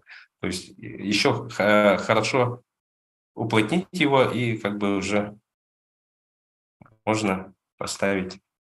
Но это от ситуации, нужно смотреть, уже выезжать, и там уже как бы мы, когда заказчик уже подписывает документ, мы производим совместный выезд с архитектором, и то есть там уже на месте мы показываем, где, как удобнее поставить дом и так далее, где будет, то есть более оптимальное расположение вашего дома будущего.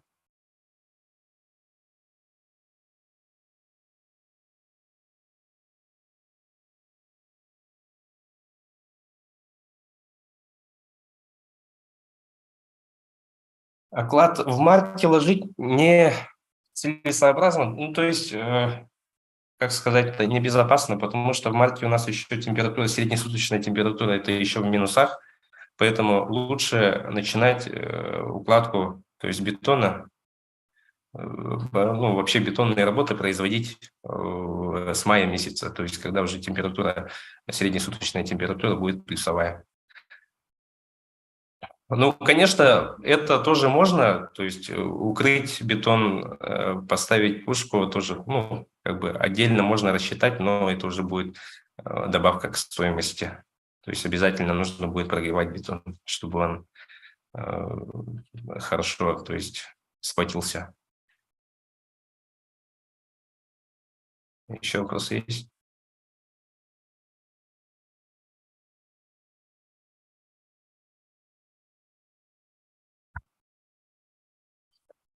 Глину использовать вообще не рекомендую. Ну вот внутри еще речной песок может быть, может пойти. Ну, конечно же, опять же, еще раз повторюсь, то, что нужно использовать вообще в качестве фундамента именно кильдамский гравилистый песок. Потому что речной песок, он когда у него частицы очень маленькие, и когда он набирает, то есть когда к нему попадает влага, он его впитывает, замерзает, и когда вот эта влага, поступившая, начинает уже испаряться, он начинает двигаться, речной песок. А гравилистый, то есть крупнозернистый, вот кильдямский песок, он к таким вот, то есть моментам он более устойчив. Поэтому рекомендуется использовать кильдямский. И в качестве утеплителя, да, ну, пенополистирол, тоже у него очень хорошие показатели по прочности, поэтому лучше под бетон использовать пенополистирол 20 сантиметров, желательно внахлёст.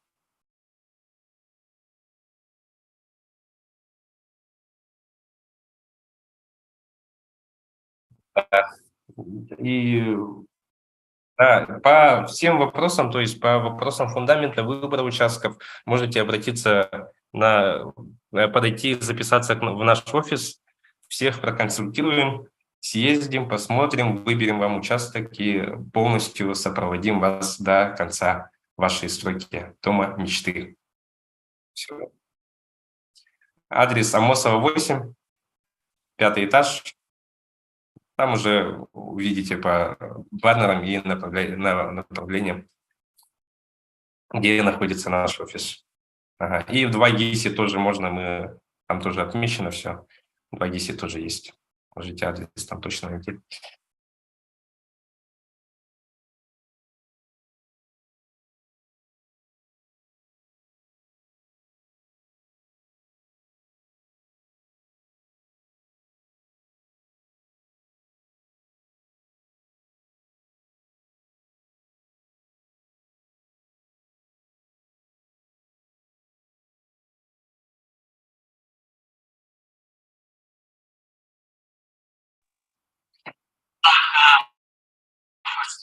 Спасибо за участие. Ариана, спасибо. Хорошо выступил. На все вопросы ответили. Здесь на Амосова 18. Вам нужно подойти. Амосова 18. Площадь Ленина. Так, следующий спикер, соучредитель нашей компании, Марина Данилова. Перед вами выступит сейчас. На все вопросы ответим именно в офисе. Здесь я вижу очень много вопросов поступило хороших. Благодарю вас за участие и за доверие, за активность. Сейчас перед вами выступит Марина Данилова. Так, передаю.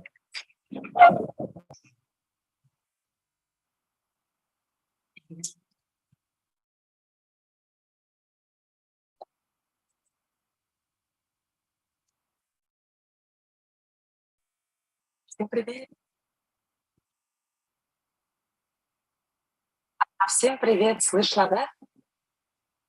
Всем привет. Поздравляю всех с воскресным днем, выходным. Вы сегодня провели полезный день, ребята. Узнали много нового полезного для строительства дома мечты.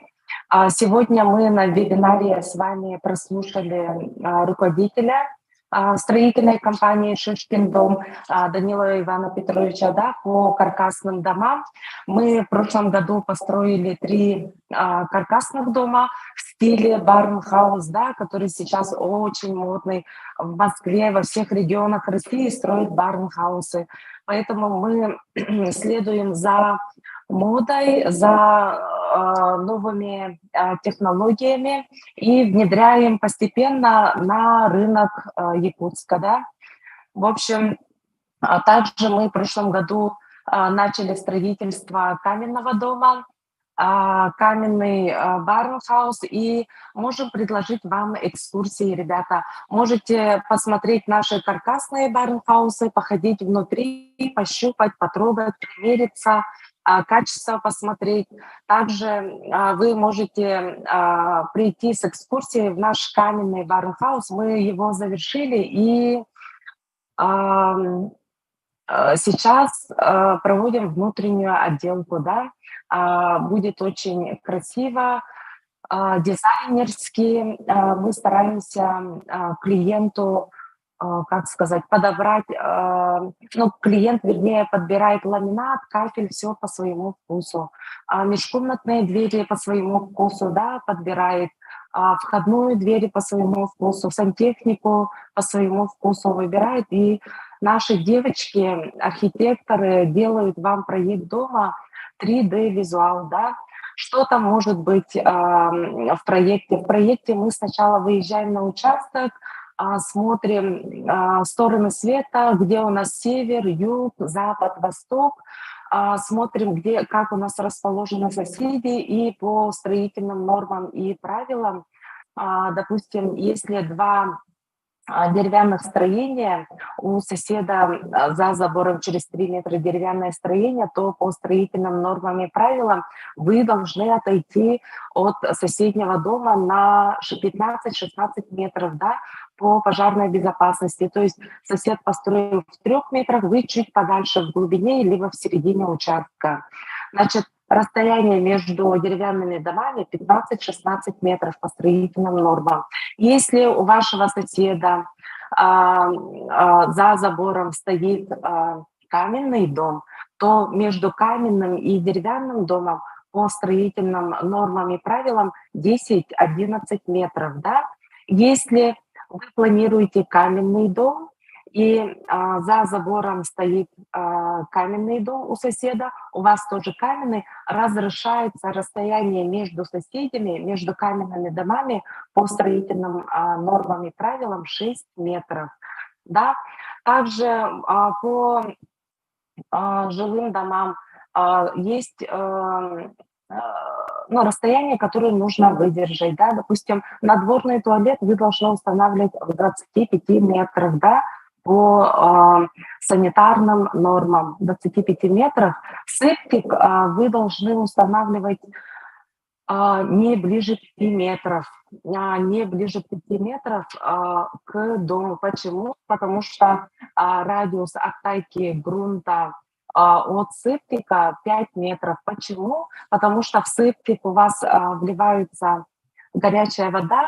Когда вы моете посуду, когда вы стираете, когда вы принимаете душ, горячая вода попадает в септик, она отдает тепло в грунт, и хроническое воздействие теплоты от септика, да, в течение от 3 до 8 лет она может хронически влиять на вечную мерзлоту, да, и если вы сильно близко ставите септик к дому, у вас может быть оттайка грунта, и на 8-7 год фундамент может деформироваться в том углу, где у вас септик стоит. Да, поэтому есть правила, есть санитарные нормы, есть строительные нормы, да, которые нужно выдерживать при строительстве дома. Также есть правила по посадке деревьев от дома, посадка кустарников по санитарным нормам должны устанавливать в 5 метрах, да, от здания деревья за кустарниками, то есть чтобы корневая система деревьев не повлияла на фундамент будущего вашего дома мечты. Это по подготовке, допустим, после обзора участка, проверки рельефа, проверки зданий соседей, да, учета сторон света и учета розы ветров даже, да, допустим, если у вас рядом какая-то промышленность или даже рядом надворный туалет у соседа, да, через забор, нужно посмотреть розу ветров, преобладание ветров, допустим, и установить дом с наветренной стороны, чтобы, допустим, если грубо говоря, у соседа там на западе стоит надворный туалет, и у вас преобладает на вашем участке роза ветров запада, то у вас на участке во дворе могут быть неприятные запахи, да, поэтому мы все учитываем, все смотрим, все выверяем, да, а также что мы еще, какие услуги предоставляем. Допустим, вот молодая семья, которая первый раз строит дом мечты, да, мы выезжаем на участок, подбираем участок, стараемся подбирать участок с газом, светом, да. Если у клиента мизерная сумма одобрения льготной 1% ипотеки, то мы подбираем участок от 700 тысяч. Допустим, на сегодняшний день мы можем подобрать участок в Хатасах от 700 и выше. Почему в Хатасах? Потому что в Хатасах у нас есть газ, у нас есть свет, у нас есть детские сады, школы, также хорошая логистика. Почему? Потому что Покровский тракт в прошлом году расширили. То есть вы без пробок можете туда-сюда ездить. И на Покровский тракт вы можете попасть с Вилюйского тракта, с Эргеляха, с автодорожной, с медцентра, со стороны торгового центра Имьян. То есть три второстепенные дороги, ну да, даже 4, да, вот Иван Петрович меня поправляет, вы можете без проблем попасть в Хатасы, приезжать, уезжать, детей оставлять в детском саду, в школах, да, и радоваться жизни, работать, зарабатывать, довольствоваться красивым дизайнерским домом, который мы вам сделаем, да.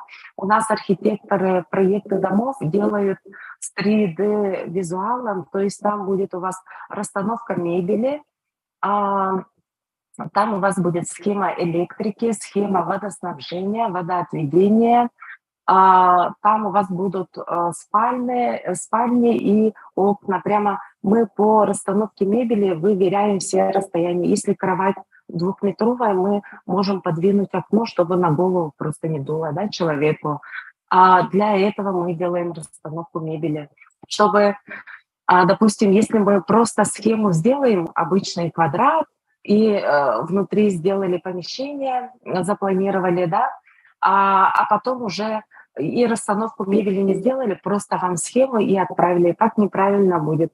Мы делаем все дотошно, скрупулезно, с расстановкой, где будет стол стоять, где будет кухонный гарнитур стоять, где будет унитаз стоять, ванна, душ. Почему? Потому что если мы это не продумаем в самом начале, сегодня, зимой, в феврале месяце, а сразу вот пришли в мае месяце, не одобрили ипотеку, давайте завтра начинать стройку. Так неграмотно будет, ребята. Надо готовиться к дому мечты уже сегодня. Мы предлагаем заняться проектированием, мы предлагаем закупить участки. Почему? Почему в феврале надо покупать участки? Потому что в феврале вы можете с дисконтом 300-500 тысяч купить участок. Потому что если вы начнете подготовку прямо в середине сезона, в апреле-мае, да, то, соответственно, участки подорожают у нас на 300, на 500, на 500 000 подорожают. Поэтому, ребята, готовимся сейчас, в феврале. Даже в феврале это уже поздно, да. Сейчас в феврале подбираем участок, отправляем все заявки, да, какие заявки мы отправляем. Мы заявки онлайн, у нас в офисе отправляем Якутскэнерго, Сахатранснефтегаз, уведомление о планируемом строительстве и градостроительный план. И получается, в Якутскэнерго в договоре указывается год, указывается 1 год, то есть Якутскэнерго, вы сегодня в феврале подали заявку, он к вам придет, может быть, в мае, может быть, в сентябре, может быть, в октябре, понимаете? Поэтому для того, чтобы была бесперебойная работа, чтобы мы могли строгать брус, чтобы мы могли обрабатывать пиломатериал у вас на участке, нужно обязательно подключить электроэнергию, да? А чтобы вам подключили электроэнергию к апрелю, к маю, вы уже сегодня должны подать заявки.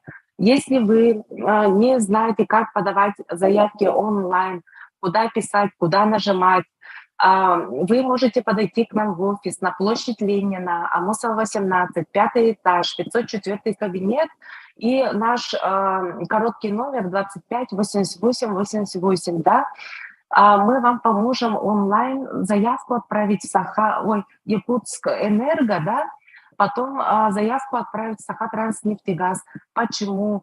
Если мы сегодня отправим заявку, у вас в Сахатранснефтегаз, да, у вас заявка будет тоже работать, потому что подключение, вывод газовой трубы из-под земли по регламенту, если вы тютелька в тютельку будете подавать своевременно документы, вам подключат через 3-4 месяца, это по регламенту.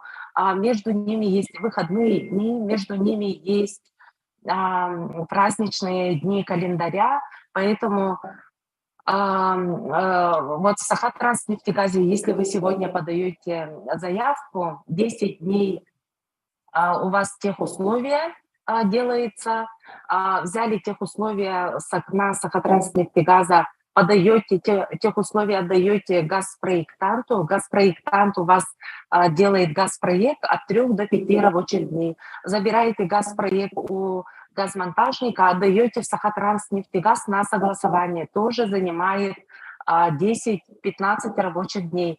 Забираете Сахатранснефтегаза газпроект с красными печатями, 2 штуки, да.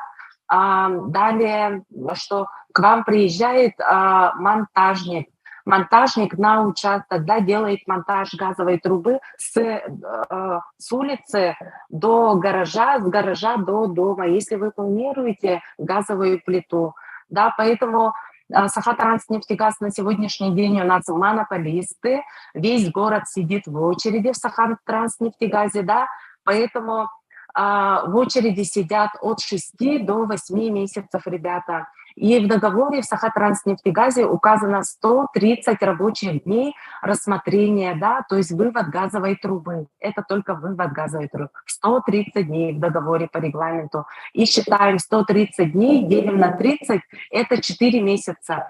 Вы сегодня в феврале подали заявку, она у вас работает февраль, март, апрель, май. Только в мае вам выведут из-под земли газ-трубу, а потом уже вот эти газпроект, согласование газпроекта, потом газмонтаж. После газмонтажа к вам приезжает технадзор, технадзор, когда вы записываетесь, тоже 2 недели очередь, потому что весь город хочет с мая по сентябрь, октябрь подключить тепло к дому, да, поэтому везде очереди. Поэтому если вы планируете дом мечты, вы уже сегодня и хотите в сентябре, в октябре сидеть, пить чай горячий у себя в теплом дизайнерском доме, то вам уже надо сегодня готовиться, ребята. Сегодня приходить делать проект дома, отправлять заявки Якутскэнерго, отправлять заявки Сахатранснефтегаз. И вы, как сказать, Сахалеттахка, Кююннүтү, Бухалантынерын, в сентябре, в октябре, когда уже зима надвигается, когда первый снежок идет, вы уже будете сидеть в своем новом, красивом, дизайнерском, продуманном доме и сидеть пить чай, радоваться жизни. Поэтому мы вам предлагаем уже прийти сегодня, уже готовиться заранее. Если вы придете в середине сезона, летом, да, вы не успеете, потому что по регламентам газ выводят только через 130, в течение 130 дней, это 4 месяца. Вы пришли в июне и считайте 4 месяца. Это июль, август, сентябрь, октябрь. Все, там уже все замерзает, а нам надо делать монтаж отопления еще вам в доме, да? Монтаж отопления и запуск тепла. Монтаж отопления, запуск тепла. В общем, поэтому рекомендую вам заранее все продумать, всю планировку, выбрать участок. Мы как делаем? Мы оформляем льготную 1% ипотеку, да. Я сегодня хотела вам рассказать ипотечные продукты. И у нас на сегодняшний день стартовала по Дальнему Востоку прекрасная, вкусная, льготная ипотека 0,8% в Азиатско-Тихоокеанском банке. Арина, включи, пожалуйста, слайд. Сравнительный анализ по банкам мы вам подготовили. Сейчас процентные ставки я вам расскажу, да? Арина, второй слайд включите, пожалуйста. Да, вот смотрите, надо, видимо, уменьшить картинку мою. Значит, сравнительный анализ. Льготную ипотеку сегодня выдают у нас Азиатско-Тихоокеанский банк 0,8%. Также у нас выдают льготную 1,5% ипотеку Сбербанк России. И второй банк, с которым мы работаем плотненько, это Алмаз-Эргенбанк. У него 1,5%. Да, Алмаз-Эргенбанк 1,5%, да.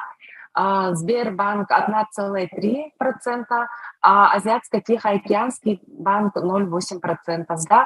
И хочу сказать, в чем разница. В требованиях банка.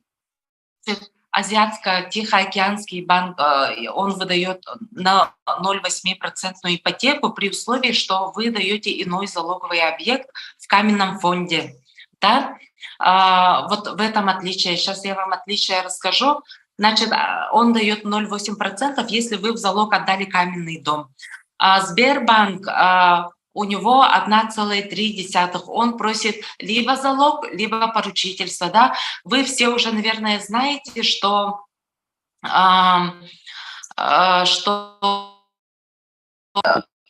банк, допустим, АТБ каменный фонд, Сбербанк поручителя, либо иной залоговый объект. Да? По поручителю я тоже вам лайфхаки расскажу, как быстро пройти на одобрение. И Алмаз-Эргенбанк самый мой любимый банк. Почему?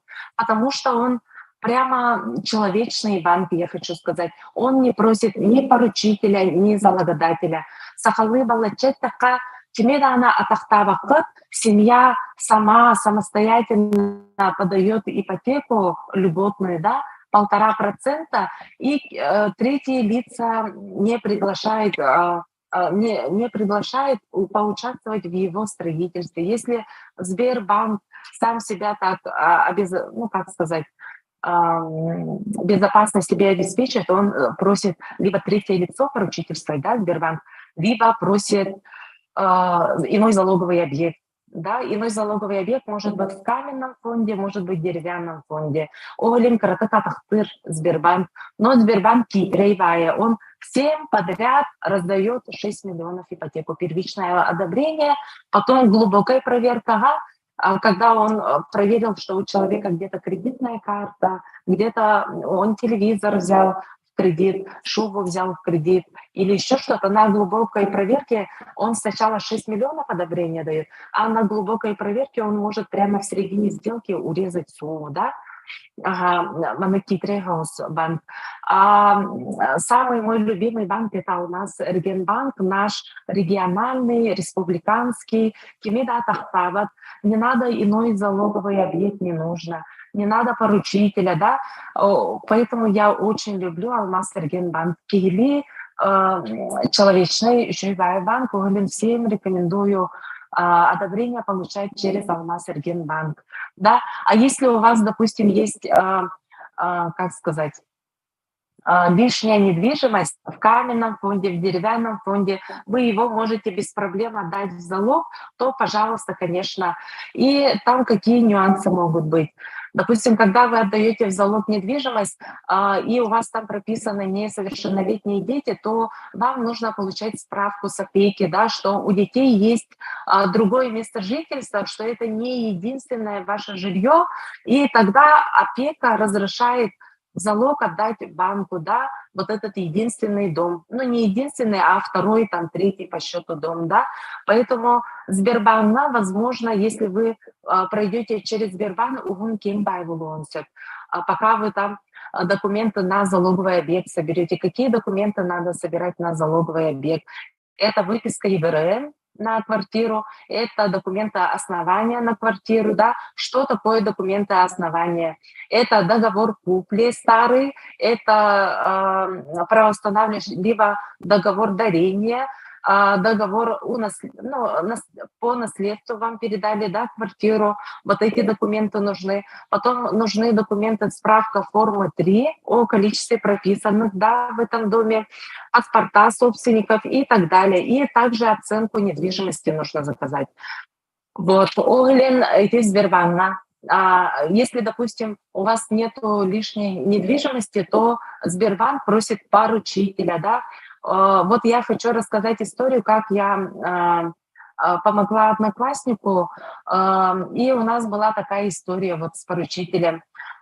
Первый поручитель у него был брат, родной брат, и Сбербанк ему отказал. У брата, оказывается, была ипотека. Банк говорит, нет, у поручителя есть действующая ипотека, он не может быть поручителем. И у нас 5 рабочих дней туда ушло, да. Потом вот мой одноклассник второго поручителя находит маму. Отправляем документы мамы, паспорта, карты, анкету, да, поручителя. Маме тоже отказывают. Сбербанк говорит, мама возрастная, ей там 55-60 лет, а банк, он же себя хочет обезопасить, ему нужен молодой поручитель, да, и опять на второго поручителя отказ приходит. Дальше потом одноклассник просит коллегу стать поручителем. Отправляем документы поручителя коллеге. Банк отказывает, говорит, неплатежеспособный коллега. Тоже отказывает. И понимаете, вот если неправильно выбрать поручителя, 5 дней там прошло с братом, 5 дней с мамой прошло, пока банк рассматривал, 5 дней прошло с коллегой, да, и у нас прошел только 4-й поручитель. 4-й поручитель у нас был молодой, 40-летний, руководитель с хорошей зарплатой и с хорошей, самое главное, с хорошей кредитной историей. Вот в Сбербанке, если вы выбираете Сбербанк, вы можете столкнуться вот с такими нюансами, да, и вот, допустим, у нас молодые семьи приходят с одобрением и думают, что завтра начнется тройка, вот нам 6 миллионов одобрили, да, а на самом деле вот такие есть подготовительные моменты, через которые каждая семья проходит, да, Сбербанк ищет, просит поручителя, либо залогодателя, АТБ банк просит каменный фонд, да, а Алмаз Регенбанк, самый мой любимый банк, он никого не обременяет, не просит иной залоговый объект.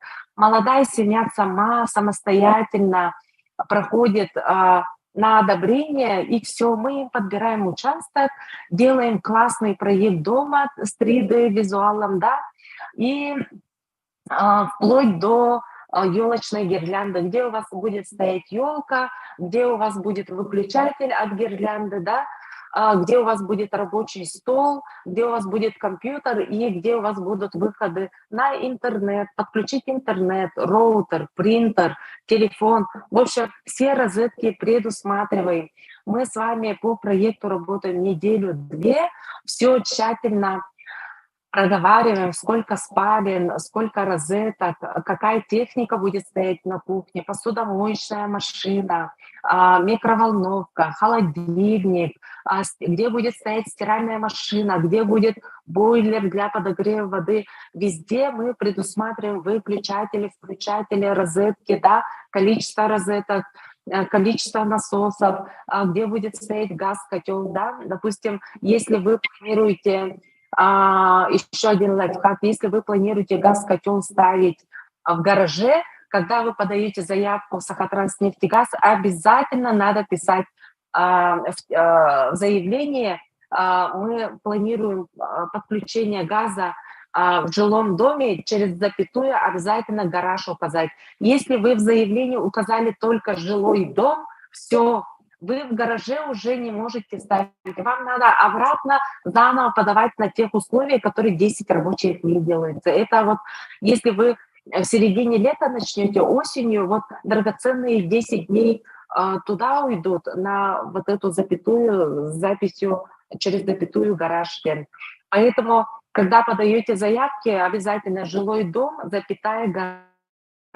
И в гараже вам уже Сахатранснефтегаз разрешит поставить газ-котел. Мы всем ставим газ-котлы в гараже. Если, почему? Потому что и гаражи мы стараемся строить отдельно от жилого дома на расстоянии, либо гараж из сэндвич-панелей на металлическом каркасе с бетонными полами. Да? Супер безопасный гараж, бетонные полы внутри, утепление 10 сантиметров, металлокаркас и сэндвич-панели. И это мир был супер безопасный. Там ставите газ-котел, там ставите насос подпиточный, да, на отопительную систему, и насос циркуляционный для водоснабжения на стиральную машину, на душевую кабину, на ванную, да, и на раковины две. Одна в санузле, другая на кухне.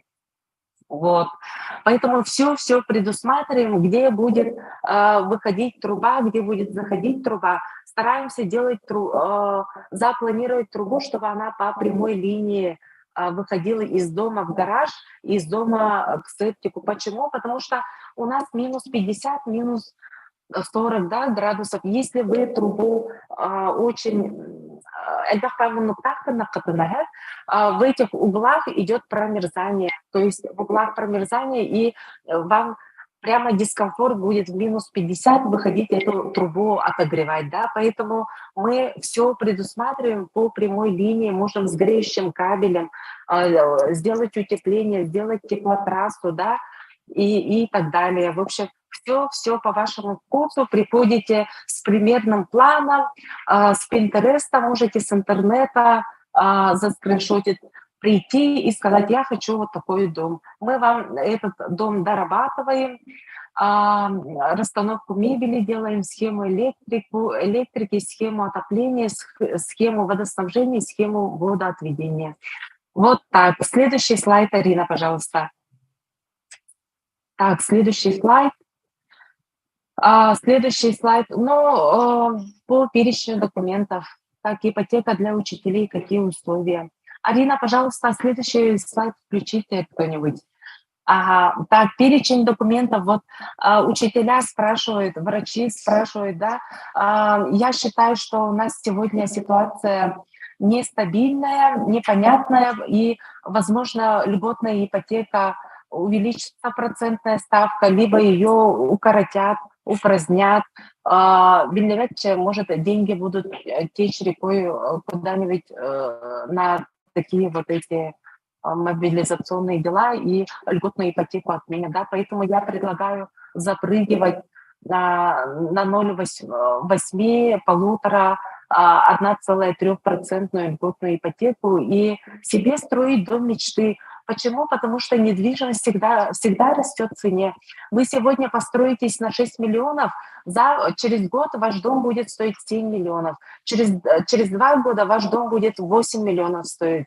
Потому что никогда в истории человечества недвижимость никогда не дешевела. Вот вы сами, наверное, помните, ребята, что раньше квартиры стоили там 50-100 тысяч, потом однокомнатные стоили 1,5 миллиона, потом стоили 3,5 миллиона, потом 3 800. На сегодняшний день недвижимость стоит 6 миллионов 38 квадратов, да, а мы вам предлагаем, если в каменном фонде за 6 миллионов можно приобрести 38 квадратов, то вы у нас можете в 2 раза больше приобрести за эти же деньги, потому что у нас квадратный метр стоит 55 тысяч, да, с фундаментом.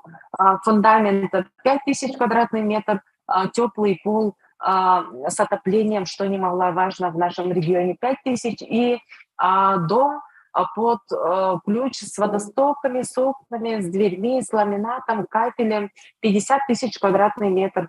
Если в каменном у нас 100, 130, 120 тысяч, да, вы там приобретете только 38 квадратов, мы вам предлагаем свой участок приобрести, квадрат побольше, пошире, чтобы у каждого ребенка был свой угол, да, своя спальня отдельная.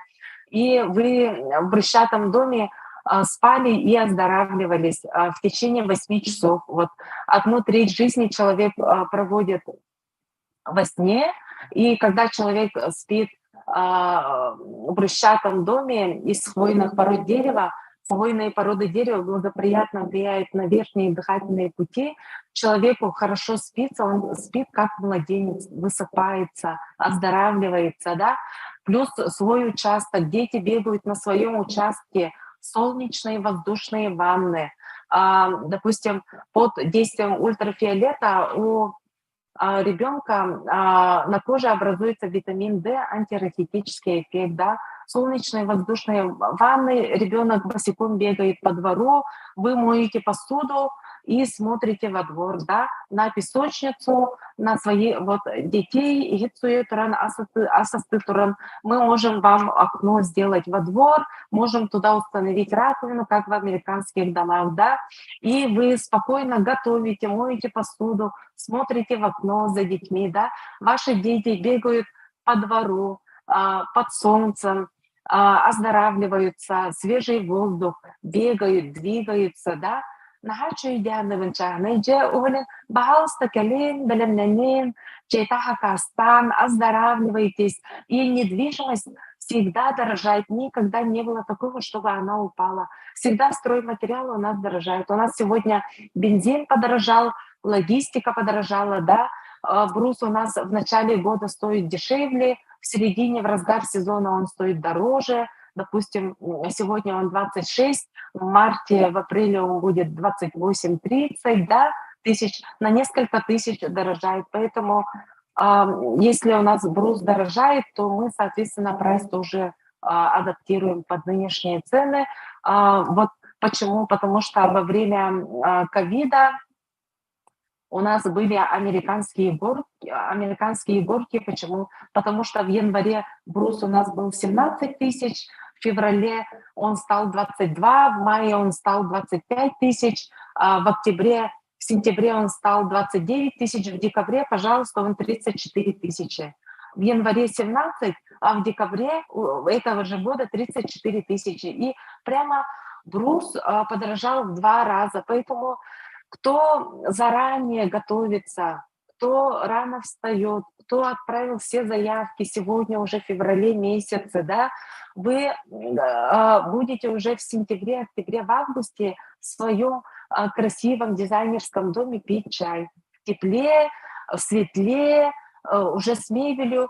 За лето вы успеете покрасить, подконопатить дом, да, мы вам можем построить дом из профилированного бруса, можем построить дом из стандартного бруса, можем построить по каркасной технологии барнхауса, да, которые очень модные на сегодняшний день. Можем вам построить каменный дом. И вот по вашему желанию мы вам предлагаем экскурсии по каркасному барнхаусу, экскурсии по каменному барнхаусу, экскурсии по деревянным двухэтажным домам, да, брусчатым, экскурсии по одноэтажным домам. Вот что вы планируете, что душе угодно, хотите двухэтажный с экскурсией, хотите просторный одноэтажный, покажем одноэтажный, да, хотите каменный, сходим в каменный, пощупайте, потрогайте, посмотрите качество, углы, стыки, аккуратность, да, и так далее. Поэтому я сейчас могу ответить на вопросы. Арина, задавайте вопросы, какие у вас вопросы есть.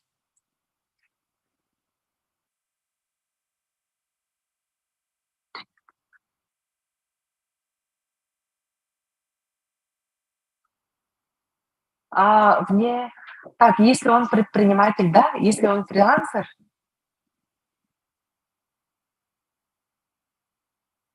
Ага, Алмаз Эргенбанк, да, вот, да, я поняла. Если у вас зарплатный проект в Сбербанке, вы можете получить одобрение Алмаз Эргенбанке. Какие документы нужны, да? Перечень документов, Арина, включи, пожалуйста, на ипотеку. Там дальше слайд будет, перечень документов. Вы берете в отделе кадров в бухгалтерии, заказываете 2 НДФЛ за 2 года, да? Либо минимальные 6 месяцев в Барбулуфтах. Минимальные 6 месяцев Сбербанк даже пропускает минимальные 4 месяца, да?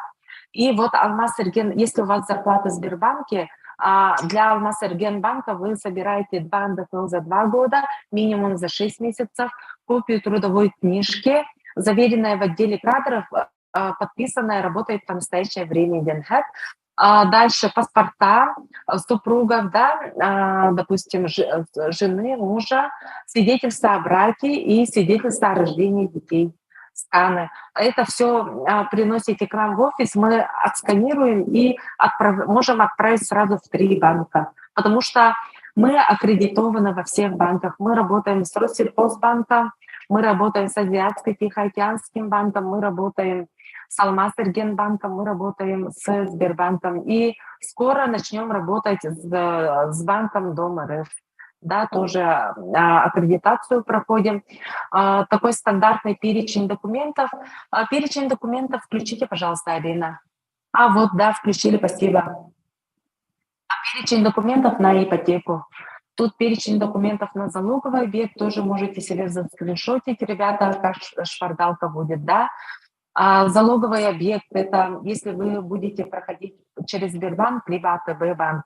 Паспорта собственников, СНИЛСа, свидетельство о браке, свидетельство о рождении детей и заверенная копия трудовой книжки в отделе кадров 2 НДФЛ. Так, далее, Арина, включи следующий слайд еще.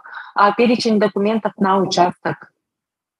Второй слайд был, да, перечень документов на участок, какой подготовить надо. Ага.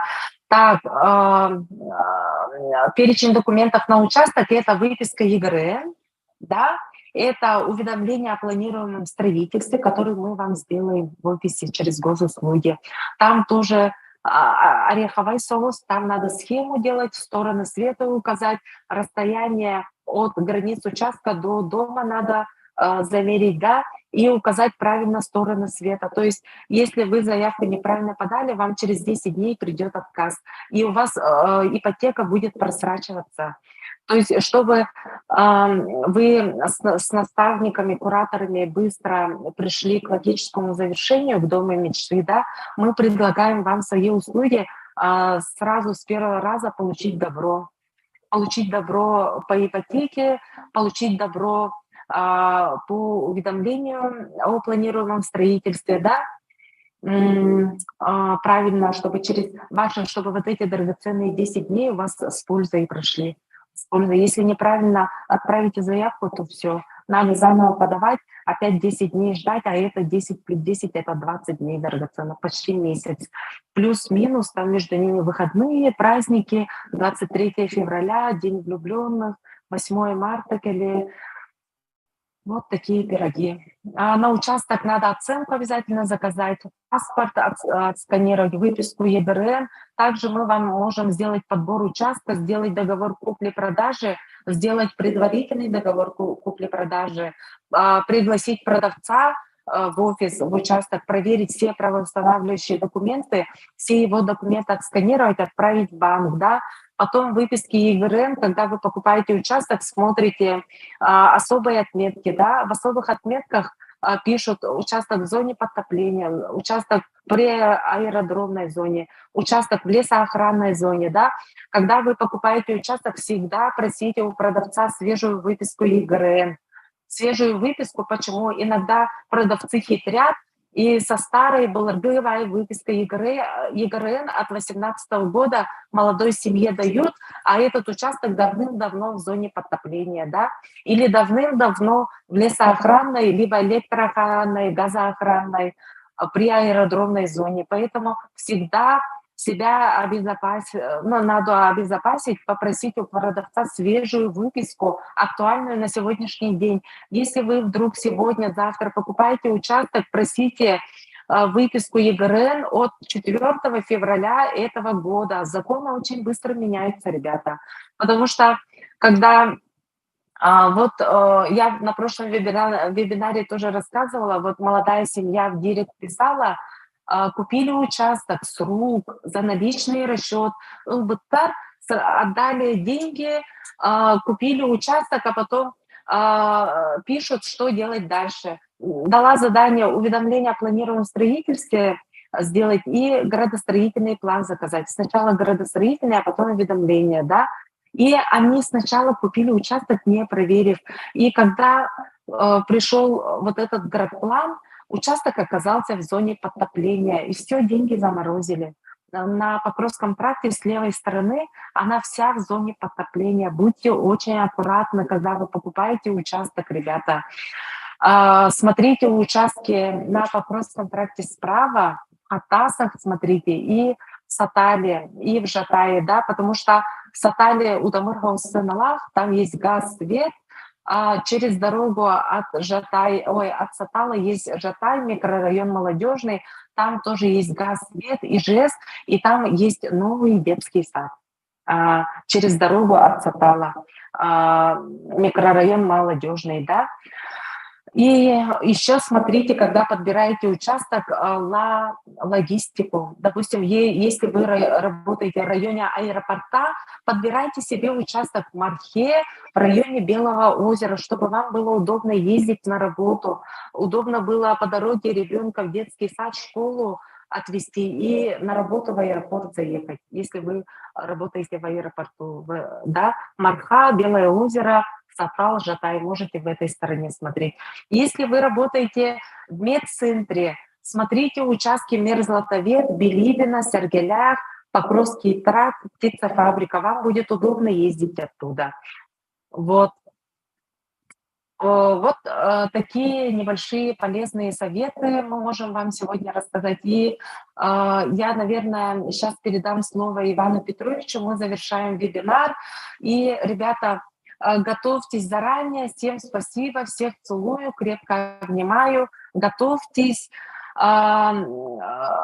Недвижимость всегда растет в цене. Вы сегодня начинаете, она в будущем году будет 7-8 миллионов. Поэтому начинайте в сезон, участки будут дороже на 500 000, на 300 тысяч. Поэтому с дисконтом покупайте сегодня, смотрите. Если вы говорите, что Харам Нерхатар, пожалуйста, у соседа спросите, сосед вам все расскажет, какой этот участок, затапливать, не затапливать, Куранах, хайдай его участок. Сосед вам все расскажет, как, что, где, когда. Вот такие опросы, лайфхаки. С трансфером можете с нами поездить, посмотреть участки. Мы вам подберем 20-30 участков. Из них выбирайте 5-6 вкусных. Мы едем, смотрим эти участки, потому что иногда бывает в объявлении прямо газ, свет, тиллер, и газ тара ханарасирамнер, вообще газовой трубы нету, да, вот тарадагу, и всегда надо выезжать, смотреть, как сказать, воочию, не онлайн, а офлайн, вместе с нами выезжать, вот. Поэтому приглашаем наш офис площадь Ленина, Амосова, 18, 5-й этаж, 504 кабинет и наш рабочий телефон строительной компании «Шишкин дом» 25 88 88. И я передаю слово руководителю Ивану Петровичу Данилову. Спасибо за внимание. Хороших выходных.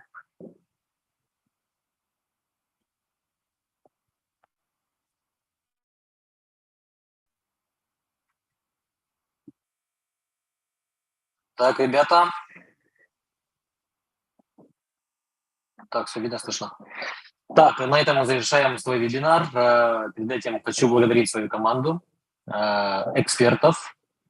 Сегодня мы начали день, воскресный день и начало следующей недели очень полезно для себя и для наших слушателей, для наших земляков, для молодых семей нашей республики необъятной. Вот.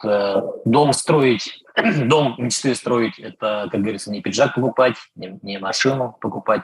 Поэтому нужно готовиться заранее, тщательно. Все заранее придумать. То есть свои хотелки. Есть, допустим, спортсмены, там, есть огородчики, ну, кто любит огород и так далее.